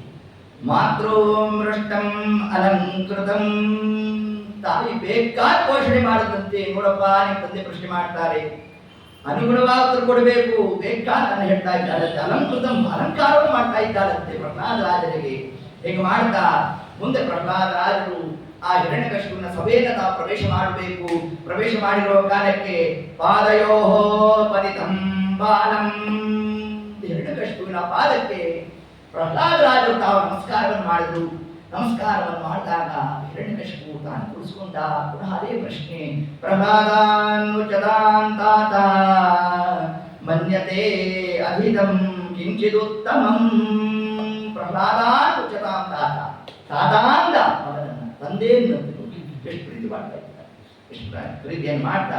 ಮನ್ಯತೆ ಅಧಿತಂ, ಏನ್ ಕಲಿತಿದ್ಯಲ್ಲೋ ಅದರಲ್ಲಿ ಅಧಿತಂ ಕಿಂಚಿದುತ್ತಮ, ಒಳ್ಳೆ ಉತ್ತಮವಾದ ವಿಷಯವನ್ನು ಹೇಳಪ್ಪ ಅಂದಾಗ ಪ್ರಹ್ಲಾದರಾಜರು ಹಿಂದೆ ಹೇಳಿದ್ರಲ್ಲ ಮೊದಲನೇ ಪೀರಿಯಡ್ ಅಲ್ಲಿ, ಇವಾಗ ಸೆಕೆಂಡ್ ಪೀರಿಯಡ್ ಅದನ್ನು ಕಂಟಿನ್ಯೂ ಮಾಡಿದ್ರು.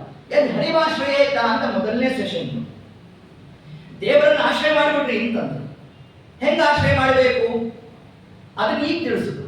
ಶ್ರವಣಂ ಕೀರ್ತನಂ ಅಂದ್ರು. ಹಿರಣ್ಯಕಶಿಪು ಇನ್ನೂ ಗಂಡ ಸೌತಲೇ ಇದ್ದ. ಎಲ್ಲ ಶ್ರವಣ ಅಂದ್ರೆ ಇವನ ಬಗ್ಗೆ ಶ್ರವಣ ಅಂತ ಅರ್ಥ ಮಾಡ್ಕೊಂಡ, ಕೀರ್ತನಂ ಅಂದ್ರೆ ಇವನ್ ಬಗ್ಗೆ ಕೀರ್ತನಂ ಅಂತ ಹಿಂದೆ ಅರ್ಥ ಮಾಡ್ಕೊಂಡ್ಬಿಟ್ಟೇನು. ನಾನು ನಿನ್ನ ಬಗ್ಗೆ ಹೇಳ್ತಾ ಇಲ್ಲ, ವಿಷ್ಣೋ ನೋಡ್ರಿ ಮೊದಲ ಶಬ್ದ ಹಾಕ್ಬಿಟ್ಟು ಯಾರು ಪ್ರಹ್ಲಾದರಾಜ ಆಗ್ತಾನೆ. ಸ್ಮರಣಂ ಬಾಲಸೇವನಂ ಅರ್ಚನಂ ವಂದನಂ ದಾಸ್ಯಂ ಸಖ್ಯಂ ಆತ್ಮನಿವೇದನಂ ಭಕ್ತಿಶ್ಚೇತ್ನವಲಕ್ಷಣ. ಹೀಗೆ ಆ ನವ್ಯದ ಭಕ್ತಿಯನ್ನ ಪ್ರಹ್ಲಾದರಾಜರು ಕಾಲಕ್ಕೆ ನಾವು ತಿಳಿಸ್ತಾ ಇದ್ರೆ ಅತ್ಯಂತ ಕ್ರುದ್ಧನಾಗುವುದ. ಯಾರ ಮೇಲೆ ಸಿಟ್ಟು ಮಾಡುತ್ತಂತೆ, ಷಂಡಾಮರಕರ ಮೇಲೆ ಮಾಡಿಬಿಟ್ಟ. ಆಗಂದ ಬ್ರಹ್ಮ ಬಂಧೋ ಅಂದ ಕಾಲಕ್ಕೆ ಕಿಮ್ಮೇದದ್ದು ಹಿಂಗ್ಯಾಕೆ ಹೇಳ್ತಾ ಇದ್ದ ನಮ್ಮ ಹುಡುಗ. ಅವತ್ತು ನೋಡಿದ್ರೆ ಹರಿ ಅಂತಂದ, ಇವತ್ತು ನೋಡಿದ್ರೆ ವಿಷ್ಣೋ, ನೋಡ್ರಿ ವಿಷ್ಣು ಅಂತ ಈ ಶಬ್ದ ಹಾಕ್ತಾ ಇದ್ದಾನೆ. ಇವನು ನಮ್ಮ ಕುಲಕ್ಕೆ ಕುಠಾರದಂತೆ ಇದ್ದಾನೆ ಅಂತಂದ. ಏನರ್ಥ? ಮರವನ್ನು ಕಡಿಬೇಕಾದ್ರೆ ಕೊಡಲಿ, ಆ ಕೊಡಲಿಗೆ ಹೇಗಿರಬೇಕು? ಮರತ್ತುಂಡೆ ಇರಬೇಕು. ನೋಡಿ, ಮರತ್ತುಂಡೆ ಮರವನ್ನು ಕತ್ತರಿಸುತ್ತೆ. ಅದರಂತೆ ನಮ್ಮ ವಂಶವನ್ನು ತುಂಡು ಮಾಡ್ಲಿಕ್ಕಾಗಿ ಬಂದಿರ್ತಕ್ಕಂಥವ ನೋಡಿ ಇದನ್ನು ಇಷ್ಟನ್ನಲ್ಲಿ ಹೇಳ್ತಾ. ಆಗ ಹೆಂಡಾಕರಂದ್ರು ಬ್ರಹ್ಮಬಂಧೋ ಅಂತ ಯಾವಾಗ ಆ ಹಿರಣ್ಯಕಶಿಪು ತಾನು ಸಂಬೋಧನೆ ಮಾಡ್ತಾ, ಅದು ನಮ್ಮ ಷಂಡಾಮರಕರಂದ್ರು ನ ಪ್ರಣೀತನ್, ನಾವು ಹೇಳ್ಕೊಟ್ಟಿರೋದಲ್ಲ ಅಂತಂದ್ರು. ಹೇ ಇಂದ್ರಶತ್ರು, ನಮ್ದಷ್ಟು ಜ್ಞಾನ ಇಲ್ವೇನು? ಏನು ಹೇಳ್ಕೊಡ್ಬೇಕು, ಏನು ಹೇಳ್ಕೊಡ್ಬಾರ್ದು ಅನ್ನೋ ಜ್ಞಾನ ಇಲ್ಲ ಅಂತ ಅನ್ಕೊಂತೀವಿ. ಮತ್ತೆ ಹೆಂಗ್ ಮಾಡ್ತೀವಿ? ಕಿಮ್ಮೆ ಹಿಂಗಾಕ ಆಗ್ತದೆ ಅಂತಂದ್ರೆ ಯಾಕೆ ತಿಳಿಸಿದ್ರು. ನೈಸರ್ಗೀಯಂ ಮತಿರಸ್ಯ ರಾಜನ್, ಇವನು ಸ್ವಭಾವನೆ ಹೇಗಿದೆಯೋ ನಾವೇನ್ ಮಾಡೋದು ಅಂತ ನೋಡಿ. ನೈಸರ್ಗಿಕವಾಗಿ ಇವನಲ್ಲಿ ಹರಿನಾಮ ಸ್ಮರಣೆ ಬಂದು ಕುತ್ಕೊಂಡಿದೆ. ಇದನ್ನು ನಾವು ಏನ್ ಮಾಡಿದ್ರು ಕೂಡ ನಾವು ಬಿಡಿಸ್ಲಿಕ್ಕೆ ಆಗ್ತಿಲ್ಲ ಅಂತ ಹಿಂಗಂದಾಗ ಸರಿ ಮರಣ ಶಾಸನವನ್ನೇ ಹೊರಡಿಸೇ ಬಿಟ್ಟ. ಷಂಡಾಮರಕರಂದ್ರು ಅಷ್ಟು ದೂರಕ್ಕೆ ಹೋಗೋದು ಬೇಡ ರಾಜನ್. ನೋಡು, ಶುಕ್ರಾಚಾರ್ಯರು ನಮ್ಮ ತಂದೆಯವರು ಬರ್ತಾರೆ, ಬಂದು ಹೆಂಗ್ ತಿದ್ದಬೇಕು ಏನೇನು ಅದೆಲ್ಲ ಚೆನ್ನಾಗಿ ತಿಳಿದಿದ್ದಾರೆ. ಅಲ್ಲಿ ತನಕ ಒಂದ್ ಸ್ವಲ್ಪ ನೀನು ಸಮಾಧಾನವಾಗಿರು, ನಾವು ಎಷ್ಟು ಬೇಕೋ ಅಷ್ಟೆಲ್ಲ ತಯಾರು ಮಾಡ್ಬೇಕು ಅಂತೆಲ್ಲ ತಾವೆಲ್ಲ ತಿಳಿಸಿದ್ರು. ಹಿಂಗೆಲ್ಲ ತಿಳಿಸಿರುವ ಕಾಲಕ್ಕೆ ಸರಿ ಪ್ರಹ್ಲಾದರಾಜನ ಕರ್ಕೊಂಡ್ಬರೋಣ, ಕರ್ಕೊಂಡ್ಬಂದಂತಹ ಕಾಲಕ್ಕೆ ನರಸಿಂಹ ಬಂದ್ಬಿಟ್ಟೆ. ಅಂತ ಹೇಳ್ತಾ ಕಾಲದಲ್ಲಿ ಆ ಒಂದು ವಿಶಿಷ್ಟವಾದಂತಹ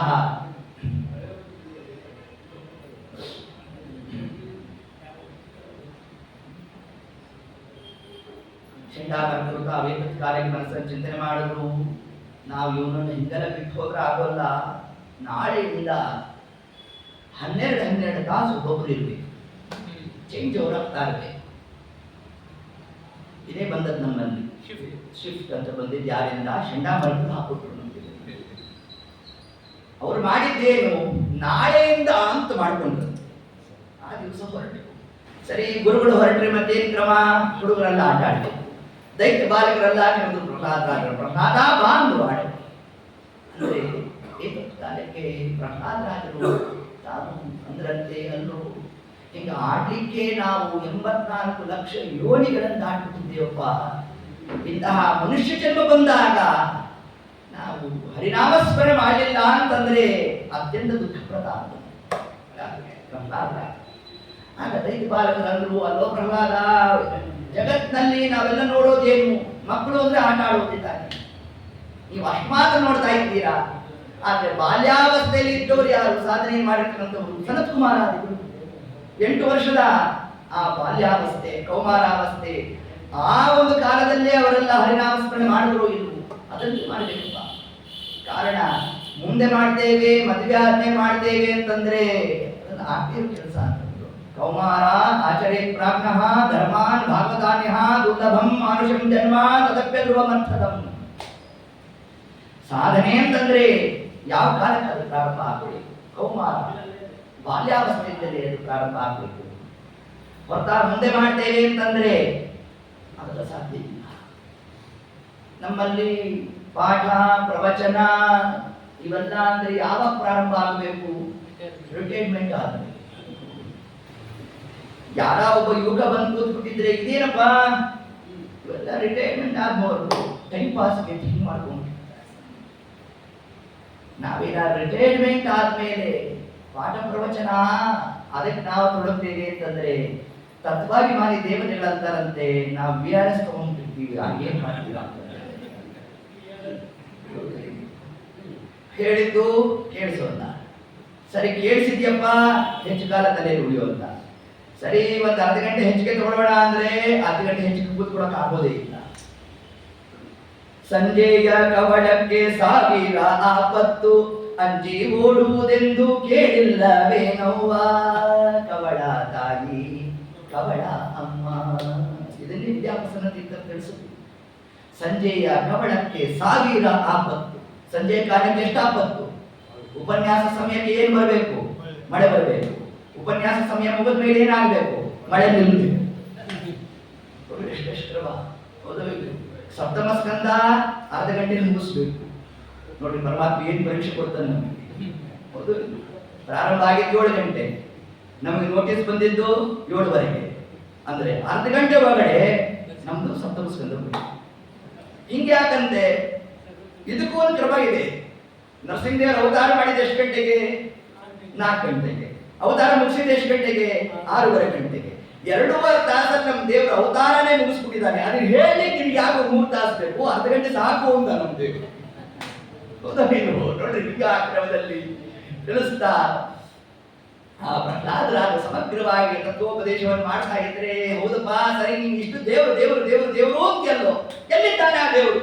ಹೌದಾ? ದೈತ್ಯವಂತರು ಅದೇ ಪ್ರಶ್ನೆ ಕೇಳಿ ಕೇಳಿದ್ರೆ ಪ್ರಹ್ಲಾದರಾಜರು ನಕ್ರಂತೆ ಕಾಲಕ್ಕೆ ದೇವರು ಎಲ್ಲಿದ್ದಾನೆ ಅಂತ ಏನ್ ಕೇಳ್ತಿರೋ? ಆತ್ಮತ್ವ ಸರ್ವಭೂತಾನ, ನಮ್ಮೊಳಗೆ ದೇವರಿದ್ದಾನೆ ಅಂತಂದು. ನಮ್ಮೊಳಗೆ ದೇವರಿದ್ದಾನೆ, ಎಲ್ಲಿ ಕಾಣಿಸ್ತಾನೆ ಇಲ್ಲ ಅಂತಂದು. ಹಂಗೆ ಕಾಣ್ತಕ್ಕಂಥವನ್ನಲ್ಲೂ ಪರಮಾತ್ಮ ನಮಗೆ ಕಾಣಬೇಕಾದ್ರೆ ಅದಕ್ಕಾಗಿ ವಿನ್ಯಾಸ ನಡೆಸಬೇಕಪ್ಪ. ನೋಡಿ, ಏತತ್ ಕಾಲಕ್ಕೆ ಅದ್ಭುತವರು ಯಾರು ಉಪದೇಶ ಕೇಳಿದ್ರು? ಪ್ರಹ್ಲಾದರಾಜರು. ಆ ಪ್ರಹ್ಲಾದರಾಜರ ಮುಂದೆ ಯಾರ್ಯಾರು ಬಂದ್ರು? ಜಗನ್ನಾಥದಾಸರಾಗಿ ಬಂದ್ರು. ಆ ಜಗನ್ನಾಥದಾಸರು ನಮ್ಗೆ ಕೊಟ್ಟಿರ್ತಕ್ಕಂತಹ ಮೇರು ಕೃತಿ ಮನೆ ನೋಡಿದ್ದೇವೆ. ಯಾವುದು? ಹರಿಕಥಾಂಸಾರ. ಆ ಹರಿಕಥಾಂಸಾರದಲ್ಲಿ ಅಂದು ಪ್ರಹ್ಲಾದರಾಜರು ಏನು ಉಪದೇಶ ಮಾಡಿದ್ರು? ದೇವರು ಎಲ್ಲಿದ್ದಾನೆ ಅಂತ ತಾವು ಕೇಳಿದಾಗ ಅದಕ್ಕೆ ಪ್ರಹ್ಲಾದರಾಜ ಕೊಟ್ಟಿರ್ತಕ್ಕಂಥ ಉತ್ತರವನ್ನೇ ಇಲ್ಲಿ ನಮ್ಮ ಜಗನ್ನಾಥದಾಸರು ಏನು ತಿಳಿಸಿದ್ದಾರೆ? ಪರಿಮಳವು ಸುಮನದೊಳಗೆ ಅನ್ನದನ್ನು ಅರಣಿಯೊಳಗೆ ಇಪ್ಪಂತೆ ದಾಮೋರದನ್ನು ಬ್ರಹ್ಮಾದಿಗಳ ಮನದಲ್ಲಿ ತೋರದಲೇ ಅಂತ ಶಬ್ದ ಹಾಕು. ಪರಮಾತ್ಮ ಎಲ್ಲಿದ್ದಾನೆ? ಅರಣಿಯೋಳು ಅಂತಂದು. ಅರಣಿ ಅಂದ್ರೆ ಎರಡು ಕಾಷ್ಟ, ಎರಡು ಕಾಷ್ಟದಲ್ಲಿ ಏನಿದೆ? ಅಗ್ನಿ ಇದೆ. ಎಲ್ಲಿ ತೋರ್ಸ್ರಿ ಅಂತಂದ್ರೆ ತೋರ್ಸಕ್ಕಾಗತ್ತಾ? ಆಗ ನಾವೇನ್ ಮಾಡ್ಬೇಕು? ಅಗ್ನಿಯಲ್ಲಿಂದ ಪ್ರಜ್ವಲಿಸಬೇಕಾದ್ರೆ ಮಥನ ಮಾಡ್ಬೇಕು. ಮಥನ ಮಾಡಿದಾಗ ಏನ್ ಬಂತು? ಅಗ್ನಿ ಬಂತು. ಎಲ್ಲಿಂದ ಬಂತು? ಹೊಸದಾಗಿ ಹಾರ್ಕೊಂಬಂದದ್ದಲ್ಲ, ಅಲ್ಲೇ ಇತ್ತು. ಮಥನ ಮಾಡಿದಾಗ ಅಗ್ನಿ ನಮಗೆ ತೋರಿತು. ಅದರಂತೆ ಪರಮಾತ್ಮ ನಮ್ಮ ಒಳಗೆ ಇದ್ದಾನಪ್ಪ. ನಮ್ಮ ಒಳಗೆ ಇರ್ತಕ್ಕಂತಹ ಪರಮಾತ್ಮ ನಮಗೆ ತೋರಬೇಕಾದ್ರೆ ನಾವೇನ್ ಮಾಡಬೇಕು? ಓಂ ಓಂ ಅಥಾತೋ ಬ್ರಹ್ಮ ಜಿಜ್ಞಾಸ ಓಂ ಇದು ಕರ್ತವ್ಯ. ಅಂಶವನ್ನು ತಿಳಿಸುವುದು. ಹೀಗೆ ಆತ್ಮತ್ವ ಸರ್ವಭೂತಾನ ಅಂತ ಹೀಗೆಲ್ಲ ಉದ್ದೇಶವನ್ನು ಮಾಡ್ತಾ ಇದ್ರೆ ದೈತ್ಯ ಬಾಲಕರು ಕೂಡ ತಾವೇನ್ ಮಾಡ್ಬಿಟ್ರಂತೆ? ಹರಿನಾರಾಯಣ ಹರಿನಾರಾಯಣ ಹರಿನಾರಾಯಣ ಎಂದು ಮನವೇ. ನಾರಾಯಣ ಹರಿನಾರಾಯಣ ನಾರಾಯಣ ನಾರಾಯಣ ನಾರಾಯಣ ಹರಿನಾರಾಯಣ ಹರಿನಾರಾಯಣ ಹರಿನಾರಾಯಣ ಎನು ಮನವೇ ಅಂತ ಹೇಳೋಷ್ಟೊತ್ತಿಗೂ ಚಂಡಾಮರ್ಕರು ಬರೋ ಸಮಯಕ್ಕೂ ಎಲ್ಲ ಒಂದೇ ಆಗೋಯ್ತು. ಇಡೀ ಗುರುಕುಲ ಠಮ್ ಮಾಡಿಬಿಟ್ಟಿದ್ರು ಪ್ರಹ್ಲಾದರಾಜ. ಎಷ್ಟು ಸಮಯ ಕೊಟ್ಟಿದ್ದು ಅವರಿಗೆ? ಅರ್ಧ ಗಂಟೆಯಲ್ಲಿ ಇಡೀ ಸಮಗ್ರ ದೈತ್ಯ ಬಾಲಕರ ಬಾಯಿಂದ ಹರಿನಾಮಸ್ಮರಣೆ ಮಾಡಿಸ್ಬಿಟ್ರಂತೆ. ನೋಡ್ರಿ, ನಾನು ಅವರು ಏನ್ ಕ್ರಮ, ಏನ್ ಸಾಮರ್ಥ್ಯ ಪ್ರಹ್ಲಾದ ರಾಜರಲ್ಲಿ ಇದ್ದಾಗ ಅನ್ಕೊಂಡ್ರು, ಆಹಾ ಹೀಗಾದ್ರೆ ಆಗೋಲ್ಲ ನಮ್ಮ ಗತಿ, ಇವತ್ತು ತಲೆ ತೆಗೆಸೇ ಬಿಡ್ತಾನೆ ನಮ್ಮದು ಅದು. ಹೋದ್ ಪ್ರಹ್ಲಾದ ರಾಜರನ್ನ ತಗೊಂಡು ಹಿರಣ್ಯಕಶಿಪು ಕೈ ಕೊಟ್ಬಿಟ್ಟು ನೋಡ್ಬಾ ಬೇಕಾದ್ರೆ ಹಿಂಗ್ ಮಾಡಿಬಿಟ್ಟಿದ್ದಾನೆ ಅಂತ ಹೇಳಿದಾಗ ಆಗ ನಮ್ಮ ಹಿರಣ್ಯಕಶಿಪು ಸುತ್ತ ಜನರ ಕರೆಸಬೇಕತಿ ಅಸುರ ತನ್ನ ಸುತನನ್ನು ಕೊಲಿಸಬೇಕು ಎಂದಾಗ ಬೇಕಾದ ಕಾರ್ಯ ಮಾಡಿಸ್ಬಿಟ್ಟು ಕಾರ್ಕೋಟಿಕ ವಿಷ ಅದನ್ನು ತರಬೇಕು. ಅದನ್ನು ತಂದಂತಹ ಕಾಲಕ್ಕೆ ಆ ಒಂದು ಅದನ್ನ ತಾವು ತಂದಿರಬೇಕು. ಆ ವಿಷವನ್ನು ಪಾನ ಮಾಡಬೇಕು. ಆ ವಿಷಪಾನ ಮಾಡೋ ಕಾಲಕ್ಕೆ ಪ್ರಹ್ಲಾದರಾಜರು ನಾನಾ ಪ್ರಕಾರವಾಗಿ ಪರಮಾತ್ಮನ ಗುಣೋಪಾಸನೆ ತಾವು ನಡೆಸಿದ್ದಾರೆ. ರಕ್ಷಣೆ ಆಗ್ಬೇಕು ಅಂತ ಅಲ್ಲೇನು ತಾವೇನು ಪ್ರಾರ್ಥನೆ ಮಾಡಿಲ್ಲ. ಆದರೂ ಪರಮಾತ್ಮನನ್ನ ಹೇಗೆ ಚಿಂತನೆ ಮಾಡಿದ್ರು ಅಂದ್ರೆ ಕಾರ್ಕೋಟಿಕ ವಿಷಯ ಇರ್ತಕ್ಕಂಥದ್ದು ಎಲ್ಲಿ ಅಂತಂದ್ರೆ ಅದಿರೋದು ಸರ್ಪದಲ್ಲಿ. ಸರ್ಪ ವಿಷವನ್ನು ಧಾರಣೆ ಮಾಡಿದ್ರೂ ಕೂಡ ವಿಷದ ಝಳ ಸರ್ಪಕ್ಕೇನಾದ್ರು ಬಾಧಕ ಆಗುವುದೇ ಇಲ್ಲ. ಹಾಗೆ ವಿಷವನ್ನ ಧಾರಣೆ ಮಾಡತಕ್ಕಂತಹ ಶಕ್ತಿ ಕೊಟ್ಟವ ಯಾರು? ಪರಮಾತ್ಮನೇ. ಆ ರೂಪವನ್ನು ಪ್ರಹ್ಲಾದರಾಜರು ಸಿದ್ಧಿಸಿದರು. ಹೀಗೆ ನಾನಾ ಪ್ರಕಾರವಾಗಿ ಬೆಟ್ಟದಿಂದ ತಳ್ಳೋದಂತೆ, ಹುಲಿಗೋಲನ್ನು ಹಾಕೋದಂತೆ ಬೇಕಾದ ಕ್ರಿಯಾಗಳು ನಡೀತಾ ಇದ್ರು ಕೂಡ ಕಿಂಚಿತ್ತೂ ವಿಕಾರ ಆಗಲಿಲ್ಲ ಹಿರಣ್ಯಕಶಿಪು ಕೊಟ್ಟ ಪ್ರಹ್ಲಾದರಾಜರು. ಅವನ ತಲೆಗೆ ಬಂದ್ಬಿಡ್ತು, ಮೃತ್ಯುರ್ಮ ಆಗ್ಬೋದು ಅಂತ ನನ್ನ ಬಗ್ಗೆ ಕೇಳ್ಕೊಂಡ್ರಿ, ನನ್ನ ಮಗನ ಸ್ಯಾಂಕ್ಷನ್ ಮಾಡ್ಬಿಟ್ರು ಏನೋ ಬ್ರಹ್ಮದೇವರು ಅಂತ ಹಿಂಗೆ ಅನ್ಕೊಳ್ತಾರೆ. ತತ್ಕಾಲಕ್ಕೆ ಪ್ರಹ್ಲಾದರಾಜನ ಕರೆದಂತೆ ಕಿಂಬಲ ಅತ್ಯಗಾಹ, ಯಾರೋ ನಿಮ್ಗೆ ಬಲ ಕೊಟ್ಟು ಅಂತಂದ್ರೆ ಆ ಪ್ರಹ್ಲಾದರಾಜರಂದ್ರು ನ ಕೇವಲಮ್ಮೆ ಭವತಶ್ಚರಾಚ, ನನ್ನನ್ನು ಮಾತ್ರ ಬಲ ಕೊಟ್ಟವನು ಅಂತಲ್ವೋ, ನೀನೇನು ಇವತ್ತಿಷ್ಟು ಹಾರಾಡ್ತಾ ಇದ್ದಿ, ನಿನ್ನಲ್ಲಿ ಯಾರು ಬಲ ಕೊಟ್ಟಿದ್ದಾನೋ ಅವನೇ ನನ್ನಲ್ಲಿ ಬಲ ಕೊಟ್ಟಿದ್ದಾನೆ ಅಂದ್ರೆ ದೇವರು ಎಲ್ಲಿದ್ದಾನೆ ನೋಡಿ. ಪ್ರಶ್ನೆ ಸರಿ ಇಲ್ಲ ಪ್ರಹ್ಲಾದರಾಜ. ಯಾಕೆ? ಸರ್ವತ್ರ ಸರ್ವತ್ರ ಇರ್ತಕ್ಕಂತಹ ಪರಮಾತ್ಮನನ್ನ ಇಲ್ಲೆಲ್ಲೋ ಫೋಟೋದಲ್ಲಿದ್ದಾನೆ, ಇಲ್ಲೆಲ್ಲೋ ಒಂದು ಪ್ರತಿಮೆಯಲ್ಲಿದ್ದಾನೆ ಅಂತ ನಾವು ಪರಮಾತ್ಮ ಸಂಕೋಚ ಮಾಡೋದಲ್ಲ. ಪರಮಾತ್ಮ ಸರ್ವತ್ರ ವ್ಯಾಪ್ತ ಅಣುರೇನು ತೃಣಕಾಷ್ಟ ಪರಿಪೂರ್ಣ ಗೋವಿಂದ ಅಂತ ತಾವು ಪ್ರಹ್ಲಾದರಾಜ ತಾವು ಹೇಳ್ತಾ ಇದ್ರೆ ಅತ್ಯಂತ ಕ್ರುದ್ಧನಾದ ಕಸ್ಮಾ ಸ್ತಂಭೇನ ದೃಶ್ಯತೆ ಅಂತ ಹಿರಣ್ಯಕಶಿಪು ಎಲ್ಲೋ ಈ ಕಮಲದಲ್ಲಿ ಕಾಣಿಸ್ತಾ ಇಲ್ವಲ್ಲ ಪ್ರಹ್ಲಾದರಾಜರನ್ನು ಕಸ್ಮಾ ಸ್ತಂಭೇನ ದೃಶ್ಯತೆ, ಕಂಬದಲ್ಲೇ ಪರಮಾತ್ಮ ಇದ್ದಾನೆ ಅಂತ ಇವನು ಬರೀ ಕಂಬ ಕಾಣಿಸ್ತಾ ಇರಬೇಕು. ಇಲ್ಲಿ ಪ್ರಹ್ಲಾದರಾಜರು ಅಲ್ಲಿ ಪರಮಾತ್ಮ ಇದ್ದಾನೆ ತಾವಂತ ಇರಬೇಕು. ಈ ಎಲ್ಲಾ ಜಿಜ್ಞಾಸದಲ್ಲಿ ಅತ್ಯಂತ ಕೃತನಾದಂತ ಕಾಲಕ್ಕೆ ತಾನೇ ಮಾಡ್ತಾ ಇದ್ದಾನಂತೆ ಸ್ತಂಭಂ ತತಾಡ.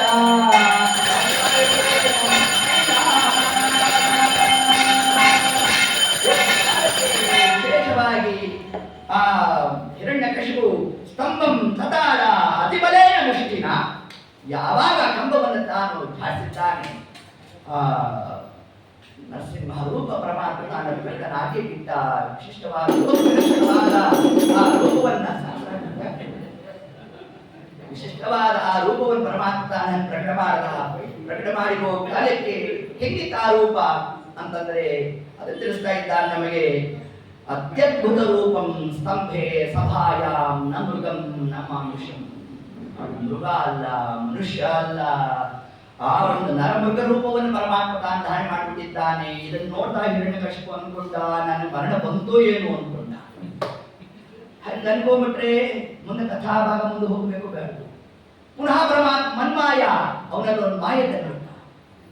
ಅಲ್ಲ ಇಷ್ಟೆಲ್ಲ ಹೊರ ಇದೆ, ನನಗೆ ಮನೆ ಒಳಗೆ ಹಾಕ್ಬಾರ್ದು, ಹೊರಗೆ ಹಾಕ್ಬಾರ್ದು, ಇವೆಲ್ಲ ಸೇರಿದ್ರೆ ನನಗೆ ಮರಣ ಬರುವಲ್ಲ ಅಂತ ಪುನಃ ತಲೆಗೆ ಬಂದಂತೆ.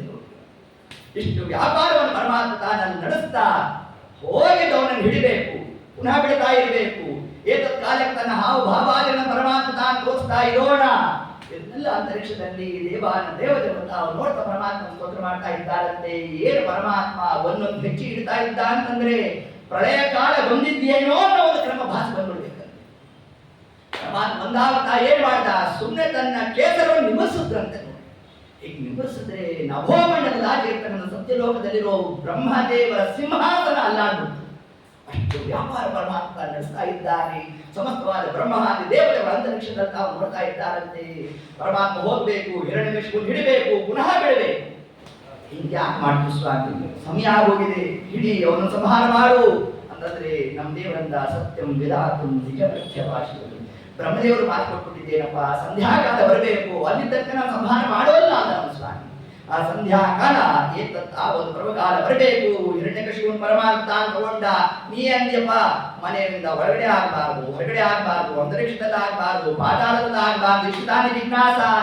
ನಾನು ಎಲ್ಲಿರ್ತೇನೋ ಆ ಸ್ಥಳನೇ ಬಿಟ್ಬಿಟ್ಟಿಲ್ಲೋ.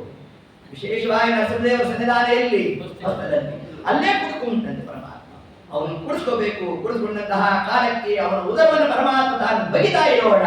ಹೆಂಗೆ ಪರಮಾತ್ಮ ಅದನ್ನು ಬಂದಿದ್ದಾನೆ. ಭೋ ಬೃಹತ್ ಭುಜಂಗಂ ಪ್ರಳಯರವರಂ ಪ್ರಜ್ವಲ ಜ್ವಾಲಮಾಲಂ ಕಬ್ಜಂ ಕಬ್ಜಂ ಭೋಭಾಗಂ ಭೋಗಭಾಗಂ ಗಗಗಗಗನಂ ಗದ್ದಮತ್ಯುಗ್ರಗಂಡಂ ಸ್ವಚ್ಛಂ ಪುಚ್ಛಂ ಸ್ವಗಚ್ಛಂ ಸ್ವಜನ ಜನನುತಃ ಪಾತು ಮಾಂ ನಾರಸಿಂಹ.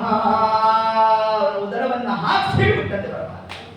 ಹಾಕ್ಸಿಡ್ತಾ ಅವನ ಕರುಳನ್ನು ತಗೊಂಡ ತನ್ನ ಕೊರಳಿಗೆ ಮಾಲೆ ಮಾಡ್ಕೊಂತಾನೆ ಸ್ವಾಮಿ. ಬ್ರಹ್ಮದೇವರು ಕೇಳಿದ್ರು, ಇದು ಯಾಕೆ ಮಾಡ್ತೀವಿ, ಏನಿದ್ರ ಆಂತರ್ಯ ಆದ್ರು ಬ್ರಹ್ಮದೇವರು. ಮತ್ತೇನಿಲ್ಲಪ್ಪ, ಪ್ರಹ್ಲಾದ ರಾಜರಂತ ಕರುಳಿನ ತುಡಿ ಕೊಟ್ಟಿದ್ದಾನಲ್ಲ, ಅದಕ್ಕೆ ಅವನು ಕರುಳನ್ನು ಮಾಲೆ ಮಾಡ್ಕೊಂಡ್ಬಿಟ್ಟಿರ್ತಾನೆ ಸ್ವಾಮಿ. ಇಷ್ಟಾದ್ರೂ ಸುಮ್ಮನೆ ಆಗ್ಲೇ ಗೊತ್ತಿಲ್ಲ. ಪುನಃ ಏನ್ ಮಾಡ್ದ, ಅವನ ಉದರವನ್ನೆಲ್ಲ ಗಡಬಡಿಸಬೇಕು. ಬ್ರಹ್ಮದೇವರು ಕೇಳಿದ್ರು, ಸ್ವಾಮಿ ಅಲ್ಲೇನು ಹುಡುಕ್ತಾ ಇದ್ಯೋ ಅಂತ. ಪ್ರಹ್ಲಾದ ರಾಜರಂತ ರತ್ನಗಳನ್ನು ಇನ್ನೆಷ್ಟು ಇಟ್ಕೊಂಡಿದ್ದಾನೋ ಅಂತ ನೋಡ್ತಾ ಇದ್ದೇನೆ ಅಂತ ನಮ್ಮ ಸ್ವಾಮಿ ತಾನಲ್ಲಿ ಹೇಳಬೇಕು. ಹಿರಣ್ಯಕಶಿಪು ಮೃತನಾದ, ಎಲ್ಲ ಆಯ್ತು, ಎಲ್ಲ ಪುಷ್ಪವೃಷ್ಟಿ ಆಯಿತು. ನಮ್ಮ ದೇವರ ಮಾತ್ರ ತಣ್ಣಗಾಗಲೇ ಇಲ್ಲ. ಹೋದ ಆರ್ಭಟೆ ಮಾಡ್ತಲೇ ಇರಬೇಕು. ಆಗ ಕಿನ್ನರರು, ಕಿಂಪುರುಷರು, ಸಿದ್ಧರು, ಸಾಧ್ಯರು ಯಾರ್ಯಾರಿದ್ದಾರೆ ಅವರೆಲ್ಲ ಬರಬೇಕು. ಬಂತಾವ ಸ್ತೋತ್ರವನ್ನು ಮಾಡ್ತಾ ಇರಬೇಕು. ಯಾರು ಸ್ತೋತ್ರ ಮಾಡಿದ್ರು ನಮ್ಮ ದೇವರು ತಣ್ಣಗಾಗಲೇ ಇಲ್ಲ. ಮಹಾರುದ್ರ ದೇವರು ಒಂದು ಪರಮಾತ್ಮ ಹತ್ರ ಸ್ವಲ್ಪ ಸಲೀಸ್ ಜಾಸ್ತಿ ಇರುತ್ತೆ. ಮೊಮ್ಮಗನ ಹನಿ ಅಂದು, ಸ್ವಾಮಿ ಈಗಲೇ ಇಷ್ಟೆಲ್ಲ ಕೋಪ ತೋರಿಸ್ಬಿಟ್ರೆ ಪ್ರಳಯ ಕಾಲಕ್ಕೆ ಏನು ಮಾಡ್ತೀವೋ ಸ್ವಲ್ಪ ಬ್ಯಾಲೆನ್ಸ್ ಉಳಿಸ್ಕೊಂಡು. ಪ್ರಳಯ ರವಿಕರಾಳಾಕಾರ ಚಕ್ರವಾಲಂ ವಿರೊಡೆಯದರು ರೋಚಿರೋ ರೋಚಿತ ಶಾಂತರಾಲ. ಸ್ವಾಮಿ ಶಾಂತನಾಗು ಅನ್ಬೇಕು. ಆ ನರಸಿಂಹದೇವರು ಏನ್ ಮಾಡಿದ್ರಂತೆ, ಹೋಗ್ಬಿಟ್ರಂತ ಆಕಾರೆ ರುದ್ರದೇವರು ಹೊರಟು. ಸರಿ, ಇಷ್ಟೆಲ್ಲ ಆಗಿ ನೋಡಿದ್ರು ಬ್ರಹ್ಮದೇವರು, ಇದೇನಪ್ಪಾ ಈಗತಾ ಅಂತ ಅವಾಂದ್ರಂತೆ. ಯಾರು ಲಕ್ಷ್ಮೀದೇವಿ ನೋಡಿ, ನಿಮ್ಮ ಯಜಮಾನ್ ಏನು ಇಷ್ಟು ಗಲಾಟೆ ಮಾಡ್ತಾ ಇದ್ದಾರೆ, ಸ್ವಲ್ಪ ತಣ್ಣಗಾಗ್ಲಿಕ್ಕೆ ಹೇಳು ಅಂತಂದು. ಲಕ್ಷ್ಮೀದೇವಿ ನೋಡಂದಂತೆ, ಇಷ್ಟೆಲ್ಲ ಕೋಪ ಇದೆ ಅಂತ ಗೊತ್ತಿದ್ದಿದ್ರೆ ಲಗ್ನ ಮಾಡ್ಕೊಂತಿದ್ದು ನೋಡಿ. ಇದು ಆಗ ಬ್ರಹ್ಮದೇವರು ನಿರ್ಣಯ ಮಾಡಿದ್ರು. ಲಕ್ಷ್ಮೀದೇವಿ ನೋಡಿಲ್ಲ ಅಂತ ಅರ್ಥ ಅಲ್ಲ ಅಂತ. ಅನಂತ ಪ್ರಳಯವನ್ನು ಲಕ್ಷ್ಮೀದೇವಿ ತಾನು ನೋಡಿದ್ದಾಳೆ. ಹಾಗಾದ್ರೆ ಇಲ್ಲಿ ಪ್ರಹ್ಲಾದ ರಾಜರಿಗೆ ಮಹತ್ವ ಕೊಡಬೇಕು ಅಂತ ಇಷ್ಟು ವ್ಯಾಪಾರ ನಡೆಸ್ತಾ ಇದ್ದಾರೆ ಅಂತ ಪ್ರಹ್ಲಾದ ಅಂತ ಕರೆದ್ರಂತೆ ಯಾರು ಬ್ರಹ್ಮದೇವರು.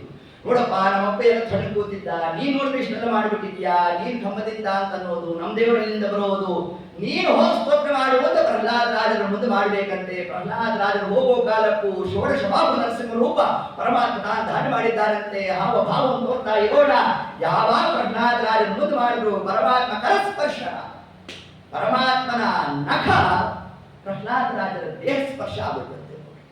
ಯಾವಾಗ ಪರಮಾತ್ಮನ ನಖಸ್ಪರ್ಶ ಆಯಿತು, ರೋಮಾಂಚನ ಆದಂತಾಯಿತು, ವಿದ್ಯುತ್ ಸಂಚಾರ ಆದಂತಹ ಅನುಭವ ಪ್ರಹ್ಲಾದ ರಾಜರಿಗೆ ಆನಂದ ಬಾಷ್ಪ ಸುರಿಸ್ತಾ ಇದ್ದಾರಂತೆ. ಅಲ್ಲೋ ಸ್ವಾಮಿ, ಎಷ್ಟು ಕಾರುಣ್ಯ ತೋರ್ತೀವಿ ನನ್ನ ಮೇಲೆ, ಒಬ್ಬ ನನ್ನಲ್ಲಿದ್ದಂತ ಒಂದು ದೋಷವನ್ನು ಪರಿಹಾರ ಮಾಡ್ತೀಯಾ ಅಂದ್ರೆ ಪ್ರಹ್ಲಾದ ರಾಜರಿಗೆ ಗೊತ್ತಾಗ. ಏನ್ ದೋಷ ಇತ್ತು ಪ್ರಹ್ಲಾದ ರಾಜರಲ್ಲಿ ಅಂತಂದ್ರೆ, ಅಸುರಯೋನಿ ದೈತ್ಯೋನಿಯಲ್ಲಿ ಬಂದಿದ್ದೇ ಅನ್ನೋ ಒಂದು ದೋಷ ಇತ್ತಲ್ಲ ಸ್ವಾಮಿ. ನಿನ್ನ ಕರಸ್ಪರ್ಶ ಮಾತ್ರದಿಂದ ಅದನ್ನೂ ತೆಗೆದುಬಿಟ್ಟಿಯಾ ಅಂತಂದು ರತತ ಸುನಖರ ದಾರಿತಾರಾತಿ ದೂರ ಪ್ರಧ್ವಸ್ತಧ್ವಾಂತ ಶಾಂತ ಪ್ರವಿಗತ ಮನಸ ಭಾವಿತ ನಾಕಿರುಂದೈಹಿ. ಇದನ್ನೇ ಆಚಾರ ತಗೊಂಡ್ರ ವಿಷಯವನ್ನ. ಯಾವ ನರಸಿಂಹದೇವರ ನಖದ ಚಿಂತನೆಯನ್ನು ನಡೆಸ್ತಾರೋ ಅಂತವರಿಗೆ ಅವರ ಹೃದಯದಲ್ಲಿ ಇರತಕ್ಕಂತಹ ಅನಾದಿ ಕಾಲದಿಂದ ಆವೃತವಾಗಿರ್ತಕ್ಕಂತಹ ಧ್ವಾಂತ ಕತ್ತಲು, ಯಾವುದು ಕತ್ತಲು? ಅಜ್ಞಾನವೆಂಬ ಕತ್ತಲು. ಆ ಅಜ್ಞಾನವೆಂಬ ಕತ್ತಲು ಹೋಗ್ಬೇಕಾದ್ರೆ ಅದಕ್ಕೆ ಏಕೈಕ ಮಾರ್ಗ ಯಾವುದು ಅಂತಂದ್ರೆ ನರಸಿಂಹದೇವರ ನಖ ಚಿಂತನೆ. ನೋಡಿ, ಇಷ್ಟು ಅಂಶವನ್ನು ಮಾಡ್ತಾ ಏಕಕಾಲ ಪ್ರಹ್ಲಾದರಾಜರು ತಾವು ರಮ ಬ್ರಹ್ಮಾದಿ ದೇವತೆಗಳು ಸ್ತೋತ್ರ ಮಾಡಿದ್ರು, ನೀನು ಪ್ರೀತನಾಗಲಿಲ್ಲ, ನಾನು ಮಾಡ್ತೇನೆ ಅಂತ ಮಾಡಿದ್ರು. ಆದ್ರೆ ಮಾಡಿದ್ರೋ ಇಲ್ಲೋ? ಮಾಡೋ ಕಾಲಕ್ಕೆ ಏನಂತ ನಿರ್ಣಯ ಹಾಕೋದು? ಸ್ವಾಮಿ, ಇವರೆಲ್ಲ ಸ್ತೋತ್ರ ಮಾಡಿದ್ರು, ನೀನು ಶಾಂತನಾಗಲಿಲ್ಲ, ನಾನು ಮಾಡಿದಾಗ ಆಗ್ತಿ ಅಂತ ನಾನು ಅರ್ಥ ಮಾಡೋದು. ಆದ್ರೂ ಮಾಡ್ತೇನೆ. ಯಾಕೆ ಮಾಡ್ತೇನೆ ಗೊತ್ತೇನು? ಭಕ್ತ್ಯಾತ ದೋಷ ಭಗವಾನ್ ಅನುಯೂಥಪಾಯ. ಆ ಆನೆ ನಾಲ್ಕಾಲಿ ಪ್ರಾಣಿ, ಅದು ಸ್ತೋತ್ರ ಮಾಡಿದ್ರು ನೀನು ಅನುಗ್ರಹ ಮಾಡ್ತೀಯಂತೆ. ನಾನು 2 ಕಾಲಿನ ಪ್ರಾಣಿ ಸ್ವಾಮಿ, ಅದಕ್ಕೋಸ್ಕರ ಸ್ತೋತ್ರ ಮಾಡ್ತೇನೆ ಎಂದಿರ್ತೇನೆ. ಏನು ತಾರತಮ್ಯ ಜ್ಞಾನ ಪ್ರಹ್ಲಾದರಾಜರು ಸಮುತ್ತಮರು. ಭಕ್ತ್ಯಾ ತುತೋಷ ಭಗವಾನ್ ಅಂತ ಆ ಯಾರು ಆ ಆನೆಯಲ್ಲಿ ಏನ್ ನೋಡಿ ಬಂದೆ ಸ್ವಾಮಿ? ಏನ್ ರೂಪ ಇತ್ತ, ಗುಣ ಇತ್ತ, ವಿಜನ, ಒಳ್ಳೆ ವಂಶನ, ಏನ್ ಬ್ರಹ್ಮತರ್ಕ, ಮೀಮಾಂಸಾ ಮೊದಲಾದದ್ದು ಓದಿರಾದ, ಅದರಿಂದಾಗಿ ನೀನೇನಾರು ಬಂದಂತ? ಅದ್ಯಾವುದೂ ಅಲ್ಲ. ಭಕ್ತಿಯಿಂದ ನಿನ್ನ ಸ್ತೋತ್ರ ಮಾಡೋಣ. ನಾರಾಯಣ ಅಖಿಲ ಗುರು ಭಗವನ್ ನಮಸ್ತೆ ಅಂತ ನಿನ್ನ ಸ್ತೋತ್ರ ಮಾಡಿದ್ರೆ ನೀನು ಒಂದು ವಿಶೇಷ ಅನುಗ್ರಹ ಮಾಡ್ತೀವೋ ಇಲ್ಲೋ? ಅದಕ್ಕೋಸ್ಕರ ನಾನು ನಿನ್ನ ಸ್ತೋತ್ರ ಮಾಡ್ತೇನೆ ಅಂತ ಪ್ರಹ್ಲಾದರಾಜ ಆವಿಷ್ಕಾರ ಮಾಡ್ತಾ ಇರೋಣ. ಆಗ ನರಸಿಂಹದೇವರಂದ್ರಂತೆ, ಅಲ್ಲೋ ಈ ರೂಪ ನೋಡಿ ನಿಮ್ಗೆ ಹೆದರಿಕೆ ಆಗ್ಲಿಲ್ವಾ ಅಂತ. ನಾ ಯಾಕೆ ಹೆದರಿ ಸ್ವಾಮಿ? ಹೆದರೋದು ಒಂದಕ್ಕೆ, ಯಾವ್ದು ಸಂಸಾರ, ಅದನ್ನ ನಾಶ ಮಾಡ್ತಕ್ಕಂತಹ ರೂಪ ಇದು. ಈ ರೂಪವನ್ನು ನಾ ಯಾಕೆ ಹೆದರ್ಲಿ ಅಂತ ಪ್ರಹ್ಲಾದರಾಜ ಅನ್ನೋಣ. ಹಂಗಾದ್ರೆ ಏನ್ ಬೇಕು ಕೇಳು ಅಂತ. ಸ್ವಾಮಿ, ಇದೊಂದು ಮಾತು ಮಾತ್ರ ಆಡ್ಬೇಡ, ನಾನೇನೋ ಕೇಳೋದು, ನನಗೂ ನಿನಗೂ ಸಂಬಂಧ ಕಳೆದೋಗೋದು. ನೋಡು, ಇದು ವ್ಯಾಪಾರ ಅಲ್ಲ ಸ್ವಾಮಿ. ನಾನು ಸ್ತೋತ್ರ ಮಾಡೋದು, ಅದಕ್ಕೆ ನೀನೇನು ಕೊಡೋದು, ಅಂಗಡಿಗೆ ಹೋಗೋದು, 100 ರೂಪಾಯಿ ಕೊಡೋದು, 1 kg ಅಕ್ಕಿ ತರೋದು, ಹಂಗ ವ್ಯಾಪಾರ ಅಂದ್ರೆ. ಹಂಗಲ್ಲೋ, ನೋಡಪ್ಪ, ನಾನು ನಿನಗೋಸ್ಕರ ಅವತಾರ ಮಾಡಿ ಬಂದ್ಬಿಟ್ಟಿದ್ದೇನೆ. ನಂದೊಂದು ಸಂಕಲ್ಪ ಇದೆ, ಯಾರಿಗೋಸ್ಕರ ಅವತಾರ ಮಾಡಿರ್ತೀನೋ ಅವ್ರಿಗೆ ಏನಾದ್ರು ಕೊಡಬೇಕು ಅಂತ. ಹಂಗ ಕೇಳ್ತೀನಿ ಅಂತ. ಯಾವ ಕಾಲಕ್ಕೂ ಅದು ಕೊಡು ಇದು ಕೊಡು ಅನ್ನೋ ಕೇಳೋ ಬುದ್ಧಿನ ಕೊಡಬೇಡ ಸ್ವಾಮಿ. ಅಷ್ಟು ಅನುಗ್ರಹ ಮಾಡಿ. ಹಾಗಪ್ಪ, ಅದನ್ನು ಕೊಡ್ತೀನಿ. ಕೊನೆ ಪ್ರಹ್ಲಾದರಾಜರು ಮಾತಂದ್ರಂತೆ, ಸ್ವಾಮಿ ಒಂದು ಅಪೇಕ್ಷಾ ಅಂತ. ಇದು ಕಾಮ್ಯನೋ ನಿಷ್ಕಾಮನೋ ಗೊತ್ತಿಲ್ಲ ಸ್ವಾಮಿ, ಆದರೆ ನನ್ನ ತಂದೆಯಾದ ಹಿರಣ್ಯಕಶಿಪುವಿಗೆ ಒಳ್ಳೆ ಲೋಕಪ್ರಾಪ್ತಿ ಆಗ್ತದೆ, ಇದೊಂದು ಅನುಗ್ರಹ ಮಗನಾದವನ ಆದ್ಯ ಕರ್ತವ್ಯ ಸ್ವಾಮಿ ಅಂತ ಹೇಳಿದ್ರೆ ನರಸಿಂಹದೇವರಂದ್ರಂತೆ, ನಿನ್ನಂತ ಪುತ್ರತ್ವವನ್ನು ಪಡೆದಿದ್ದಾನಂದು 21 ತಲೆಮಾರು ಉದ್ಧಾರ ಮಾಡಿಬಿಟ್ಟೇನೆ ಅಂತ. ಈ ಮಾತಿಗೆ ಶ್ರೀಮದ್ ಆಚಾರ್ಯ ನಿರ್ಣಯ ನೋಡು, ಒಂದೊಂದು ಶಬ್ದಕ್ಕೆ ಒಂದೊಂದು ನಿರ್ಣಯ. 21 ತಲೆಮಾರು ಎಲ್ಲಿ ಬಂತು? ಇರೋದೇ 5 ತಲೆಮಾರು ಸಿಗೋದು. ಅದನ್ನ ನನಗೆ ಈಗ ಹೇಳೋದ ಸಮಯ ಇಲ್ಲ. 5 ತಲೆಮಾರು ಸಿಗೋದಪ್ಪ. ನೀವು ಹೇಳಿದ್ದೇನು 21 ತಲೆಮಾರು. ಮತ್ತೆ ಹಂಗಾಗಿ ನರಸಿಂಹದೇವರು ಆಡಿದ ಮಾತು ಹುಸಿ ಆಯ್ತಲ್ಲ ಅಂತಂದ ಆಗಿಲ್ಲ ಅಂತ. ಮುಂದೆ ಇದೇ ಪ್ರಹ್ಲಾದರಾಜರು, ವಾಲ್ಮೀಕಿ ರಾಜರು, ಅವರೇ ಮುಂದೆ ವ್ಯಾಸರಾಜರು, ಅವರೇ ಮುಂದೆ ರಾಘವೇಂದ್ರ ಸ್ವಾಮಿ ರಾಜರು, ಯಾವ ಅವತಾರ ಮಾಡಿ ಬಂದ್ರು ಆ ಎಲ್ಲಾ ವಂಶವನ್ನು ಉದ್ಧಾರ ಮಾಡ್ತೇನೆ ಅಂತ ನಮ್ಮ ಸ್ವಾಮಿ ದಾಸ ತಿಳಿಸಿದ್ದಾನಂತೆ ನೋಡ್ರಿ. ಅದಕ್ಕೆ ನಮ್ಮ ದಾಸರಾಯರೇ ಏನಂದ್ರು? ಇದೇ ನಮ್ಮ ರಾಯನ ಸ್ತೋತ್ರ ಮಾಡ್ಬೇಕಾದ್ರೆ, ರಾಯ ಬಾರೋ ತಂದೆ ತಾಯಿ ಬಾರೋ ನಮ್ಮನ್ ಕಾಯ ಬಾರೋ ಮಾಯಿಗಳ ಮರ್ದಿಸಿದ ರಾಘವೇಂದ್ರ ರಾಯ ಬಾರೋ ತಂದೆ ತಾಯಿ ಬಾರೋ. ರಾಯನ್ನೇನಂದ್ರು? ತಂದೆ ತಾಯಿ ಅಂದ್ರು. ರಾಯ ನಮ್ಮ ತಂದೆ ತಾಯಿ ಆದ್ರೆ ನಾವೇನಾದ್ವಿ? ರಾಯರಿಗೆ ಮಕ್ಕಳಾದ್ವಿ. ನಾವು ಯಾರ ವಂಶಕ್ಕೆ ಸೇರಿದ್ವಿ? ರಾಯರ ವಂಶಕ್ಕೆ ಸೇರಿದ್ವಿ. ನರಸಿಂಹದೇವರು ಏನ್ ಮಾಡ್ತಾರೆ? ನಮ್ಮನ್ನು ಉದ್ಧಾರ ಮಾಡ್ತಾರೆ ಒಂದು ಕ್ರಮದಿಂದಲೇ ವಂಶವನ್ನ ವಿಶೇಷವಾಗಿ ಅಲ್ಲಿ ನಮಗೆ ತಿಳಿಸ್ತಾ ಅಲ್ಲಿ ಪರಮಾತ್ಮ ಅಂತ ಆಯ್ತಪ್ಪ ಪ್ರಹ್ಲಾದ ಮೋಕ್ಷ ಕೊಡ್ತೇನೆ ಬಾ. ಪ್ರಹ್ಲಾದರಾಜರು, ಸ್ವಾಮಿ ಬೇಡ, ಮೋಕ್ಷ ಯಾಕೆ ಬೇಡ ಸ್ವಾಮಿ? ಮೋಕ್ಷ ಬೇಡ ಅಂತ ಎತ್ತನ್ನು ನಾನು ಒಟ್ಟೆ ಬರೋದು ಸ್ವಾಮಿ, ನಮ್ಮೊಂದು ದೊಡ್ಡ ಪರಿವಾರ ಇದೆ ಎಂದಿರುತ್ತೆ ನೋಡಿ ಪ್ರಹ್ಲಾದರಾಜ. ಆ ಒಂದು ಪರಿವಾರದಲ್ಲಿ ಆ ಒಂದು ಕೈಯಿಂದ ತಾವೇನು ಸೇರಿಸಿದ್ರು, ಅದರ ಒಂದು ಹಣತೆಯಲ್ಲಿ ನಾವು ನೀವು ಸೇರಿದ್ದೋ ಏನು. ಅದರಿಂದ ಇಂತಹ ಹರಿದಿನ, ಈ ಒಂದು ಪರ್ವಕಾಲ, ಪುರುಷಪತಿ ಭಾಗದ ನಡೀತಕ್ಕಂತಹ ಈ ಒಂದು ಸಮಯ, ಅದರಲ್ಲೂ ಕೂಡ ಮಳೆ ಬರ್ತಾ ಇರಬೇಕು. ಅದ್ರ ಮಧ್ಯದಲ್ಲಿ ನಾವು ಬಂದಿರಬೇಕು, ನಾವೆಲ್ಲ ಹೇಳಿರ್ಬೇಕು, ನಾವು ಕೇಳಿರ್ಬೇಕು, ಇಷ್ಟೆಲ್ಲ ಆಗಬೇಕು ಅಂತಂದ್ರೆ ಸ್ವಾಮಿ ವಲ್ಲ ಪ್ರಹ್ಲಾದರಾಜ ದೊಡ್ಡವರು ಅನುಗ್ರಹ. ಅದರಿಂದ ನಾನು ಒಟ್ಟೆ ಬರೋದು ಸ್ವಾಮಿ, ನಂದೊಂದು ದೊಡ್ಡ ಪರಿವಾರ ಸಹಿತವಾಗಿ ನಾನು ಬರ್ತೇನೆ ಪ್ರಹ್ಲಾದರಾಜ ಅಂದ್ರೆ ತಥಾಸ್ತು ಅಂದ್ಬಿಟ್ಟ ನೋಡಿ ಸ್ವಾಮಿ. ಅದಕ್ಕಾಗಿ ಮುಂದೆ ಅವರು ದಾಖಲೀಕರಾದ್ರು. ಆಕಾರ ನಮ್ಮ ದೇವರಂತ, ಸರಿಯಪ್ಪ ನಂದೊಂದು ಮಾತಿದೆ ಒಲ್ಲೆ ಅನ್ಕೊಡುದು ಅಂತ. ಏನ್ ಸ್ವಾಮಿ ನೀನು ರಾಜನಾಗಿ ಬೆಳಿಬೇಕು ಅಂತ ನಮ್ಮ ಸ್ವಾಮಿ, ನನಗೆ ಅದು ಅಪೇಕ್ಷಾ ಅಂತ. ಆಗ್ಬೋದು ಒಂದು ಪ್ರಹ್ಲಾದ ರಾಜ. ಆ ರಾಜ ಅನ್ನೋ ಶಬ್ದ ಬರೀ ಒಂದು ಜನ್ಮಕ್ಕ, ಎಷ್ಟು ಜನ್ಮಕ್ಕೆ ಬಂದರೂ ಕೂಡ ರಾಜ ಶಬ್ದ ಬಿಟ್ಟು ಹೋಗ್ಲೇ ಇರುತ್ತೆ ನೋಡ್ರಿ. ನರಸಿಂಹದೇವರ ಅನುಗ್ರಹ ಅಂತಂದ್ರೆ ಏನ್ ಸಾಮಾನ್ಯ ಆಗ್ತಕ್ಕಂಥದ್ದು ಅದು. ಮೊದಲಿಗೆ ಅವರು ಪ್ರಹ್ಲಾದ ರಾಜರು, ಮುಂದೆ ಬಾಹ್ಲಿಕ ರಾಜರು, ಮುಂದೆ ವ್ಯಾಸರಾಜರು. ಮೊದಲಿಗೆ ಏನ್ ಹೆಸರು? ವ್ಯಾಸತೀರ್ಥರು. ಅದಾದ್ಮೇಲೆ ಸಿಂಹಾಸನವನ್ನು ಏರಬೇಕು. ಸಿಂಹಾಸನ ಏರಿದ್ರಿಂದ ಏನಾಗೋದು ಅವರು? ವ್ಯಾಸರಾಜರು. ಆ ವ್ಯಾಸರಾಜರೇ ಮುಂದೆ ನಮ್ಮ ರಾಘವೇಂದ್ರ ಸ್ವಾಮಿಗಳು. ಇಲ್ಲಿ ಗುರು ರಾಘವೇಂದ್ರರು. ಇಲ್ಲಿ ರಾಜ ಶಬ್ದ ಏನು ಬಂತಪ್ಪ ಅಂತಂದ್ರೆ ನಾವು ರಾಯರನ್ನ ಏನಂತ ಸ್ತೋತ್ರ ಮಾಡ್ತೇವೆ? ರಾಜಾದಿ ರಾಜ ಗುರು ಸಾರ್ವಭೌಮ ಅಂತ ಸ್ತೋತ್ರ ಮಾಡ್ತಾ ಇದ್ದೇವೆ. ಇಷ್ಟು ಆ ಒಂದು ಸೌಭಾಗ್ಯ ಮಂತ್ರಾಲಯ ಹೇಗೆ ಬಂತು ಅಂತಂದ್ರೆ ಅದು ನರಸಿಂಹದೇವರ ಅನುಗ್ರಹ. ಹೀಗೆ ಇಷ್ಟು ಅಂಶವನ್ನ ಸಪ್ತಮ ಸ್ಕಂದ ಭಾಗವತದಲ್ಲಿ ನಮಗೆ ತಿಳಿಸ್ತಾ ಪರೀಕ್ಷಿತ್ ಮಹಾರಾಜರು ಮಾಡಿರ್ತಕ್ಕಂಥ ಪ್ರಶ್ನೆ ಏನು? ಪರಮಾತ್ಮನಲ್ಲಿ ವೈಷಮ್ಯಾದಿ ದೋಷ ಕಾಣಿಸ್ತಾ ಇದೆ ಅಂತಂದ್ರೆ ಸರ್ವಥಾ ಪರಮಾತ್ಮನಲ್ಲಿ ಯಾವ ದೋಷ ಇಲ್ವೋ? ನಾರಾಯಣಂ ಗುಣೇಶ್ವರವೈ ಉದೀರ್ಣಂ ದೋಷವರ್ಜಿತಂ. ಅದನ್ನ ನಿರೂಪಣೆಯನ್ನ ಮಾಡ್ಲಿಕ್ಕಾಗಿ ಹೊರಟಿರ್ತಕ್ಕಂತಹ ಆ ಒಂದು ಸ್ಕಂದ ಯಾವುದು? ಸಪ್ತಮ ಸ್ಕಂದ ಭಾಗವತ. ಅದನ್ನೇ ಸತ್ಯಂ ವಿರಾಗಂ ನಿಜಭೃತ್ಯ ಭಾಷಿತಂ. ಯಾರ ಮಾತು ಸತ್ಯ ಮಾಡ್ಲಿಕ್ಕೆ ಪರಮಾತ್ಮ ಬಂದ ಅಂತಂದ್ರೆ ನಿಜಭೃತ್ಯರಾಗಿರ್ತಕ್ಕಂತಹ ಬ್ರಹ್ಮದೇವರು ಮಾತ್ರ ಸತ್ಯ ಮಾಡ್ಲಿಕ್ಕೆ ಬಂದ. ಸತ್ಯಂ ವಿರಾಗಂ ನಿಜಭೃತ್ಯ ಭಾಷಿತಂ. ಯಾರ ಮಾತು ಸತ್ಯ ಮಾಡ್ಲಿಕ್ಕೆ ಬಂದ? ನಾರದರ ಮಾತು ಸತ್ಯ ಮಾಡ್ಲಿಕ್ಕೆ ಬಂದ. ಹೌದು, ನಾರದರು ಉಪದೇಶ ಮಾಡಿದ್ರು ದೇವರು ಸರ್ವತ್ರ ಇದ್ದಾನೆ ಅಂತ. ಆ ಗರ್ಭದ ಶಿಶುವಿಗೆ ಎಲ್ಲ ತುಂಬಿಟ್ರು. ಈಗೇನಾದ್ರು ಪರಮಾತ್ಮ ತಾನು ಬಂದಿರಲಿಲ್ಲ ಅಂತಿದ್ರೆ ಇಷ್ಟೆಲ್ಲ ವ್ಯಾಪಾರ ಮಾಡ್ಬೇಕಿತ್ತ? ಒಬ್ಬ ದೈತ್ಯನ ಸಂಹಾರ ಮಾಡ್ಲಿಕ್ಕೆ ನಮ್ಮ ದೇವರು ಸಿಂಹ ತಲೆ ಇಟ್ಕೊಳ್ಳೋದಂತೆ, ಮನುಷ್ಯ ದೇಹ ಹಾಕೊಳ್ಳೋದಂತೆ, ಇಷ್ಟು ವ್ಯಾಪಾರ ಮಾಡ್ಬೇಕೇಳಿ ನಮ್ಮ ದೇವರು. ಇಚ್ಛಾ ಮಾತ್ರ ಏನು ಮಾಡ್ಲಿಕ್ಕೆ ಆಗ್ತಿರ್ಲಿಲ್ವಾ ಪರಮಾತ್ಮನಿಗೆ? ಹಿರಣ್ಯಕಶಿಪುಗೆ ಏತತ್ಕಾರಕ್ಕೆ ಹಾರ್ಟ್ ಅಟ್ಯಾಕ್ ಆಗಲಿ ಅಂತಿದ್ರೆ ಸತ್ಯ ಹೋಗ್ಬೋದು.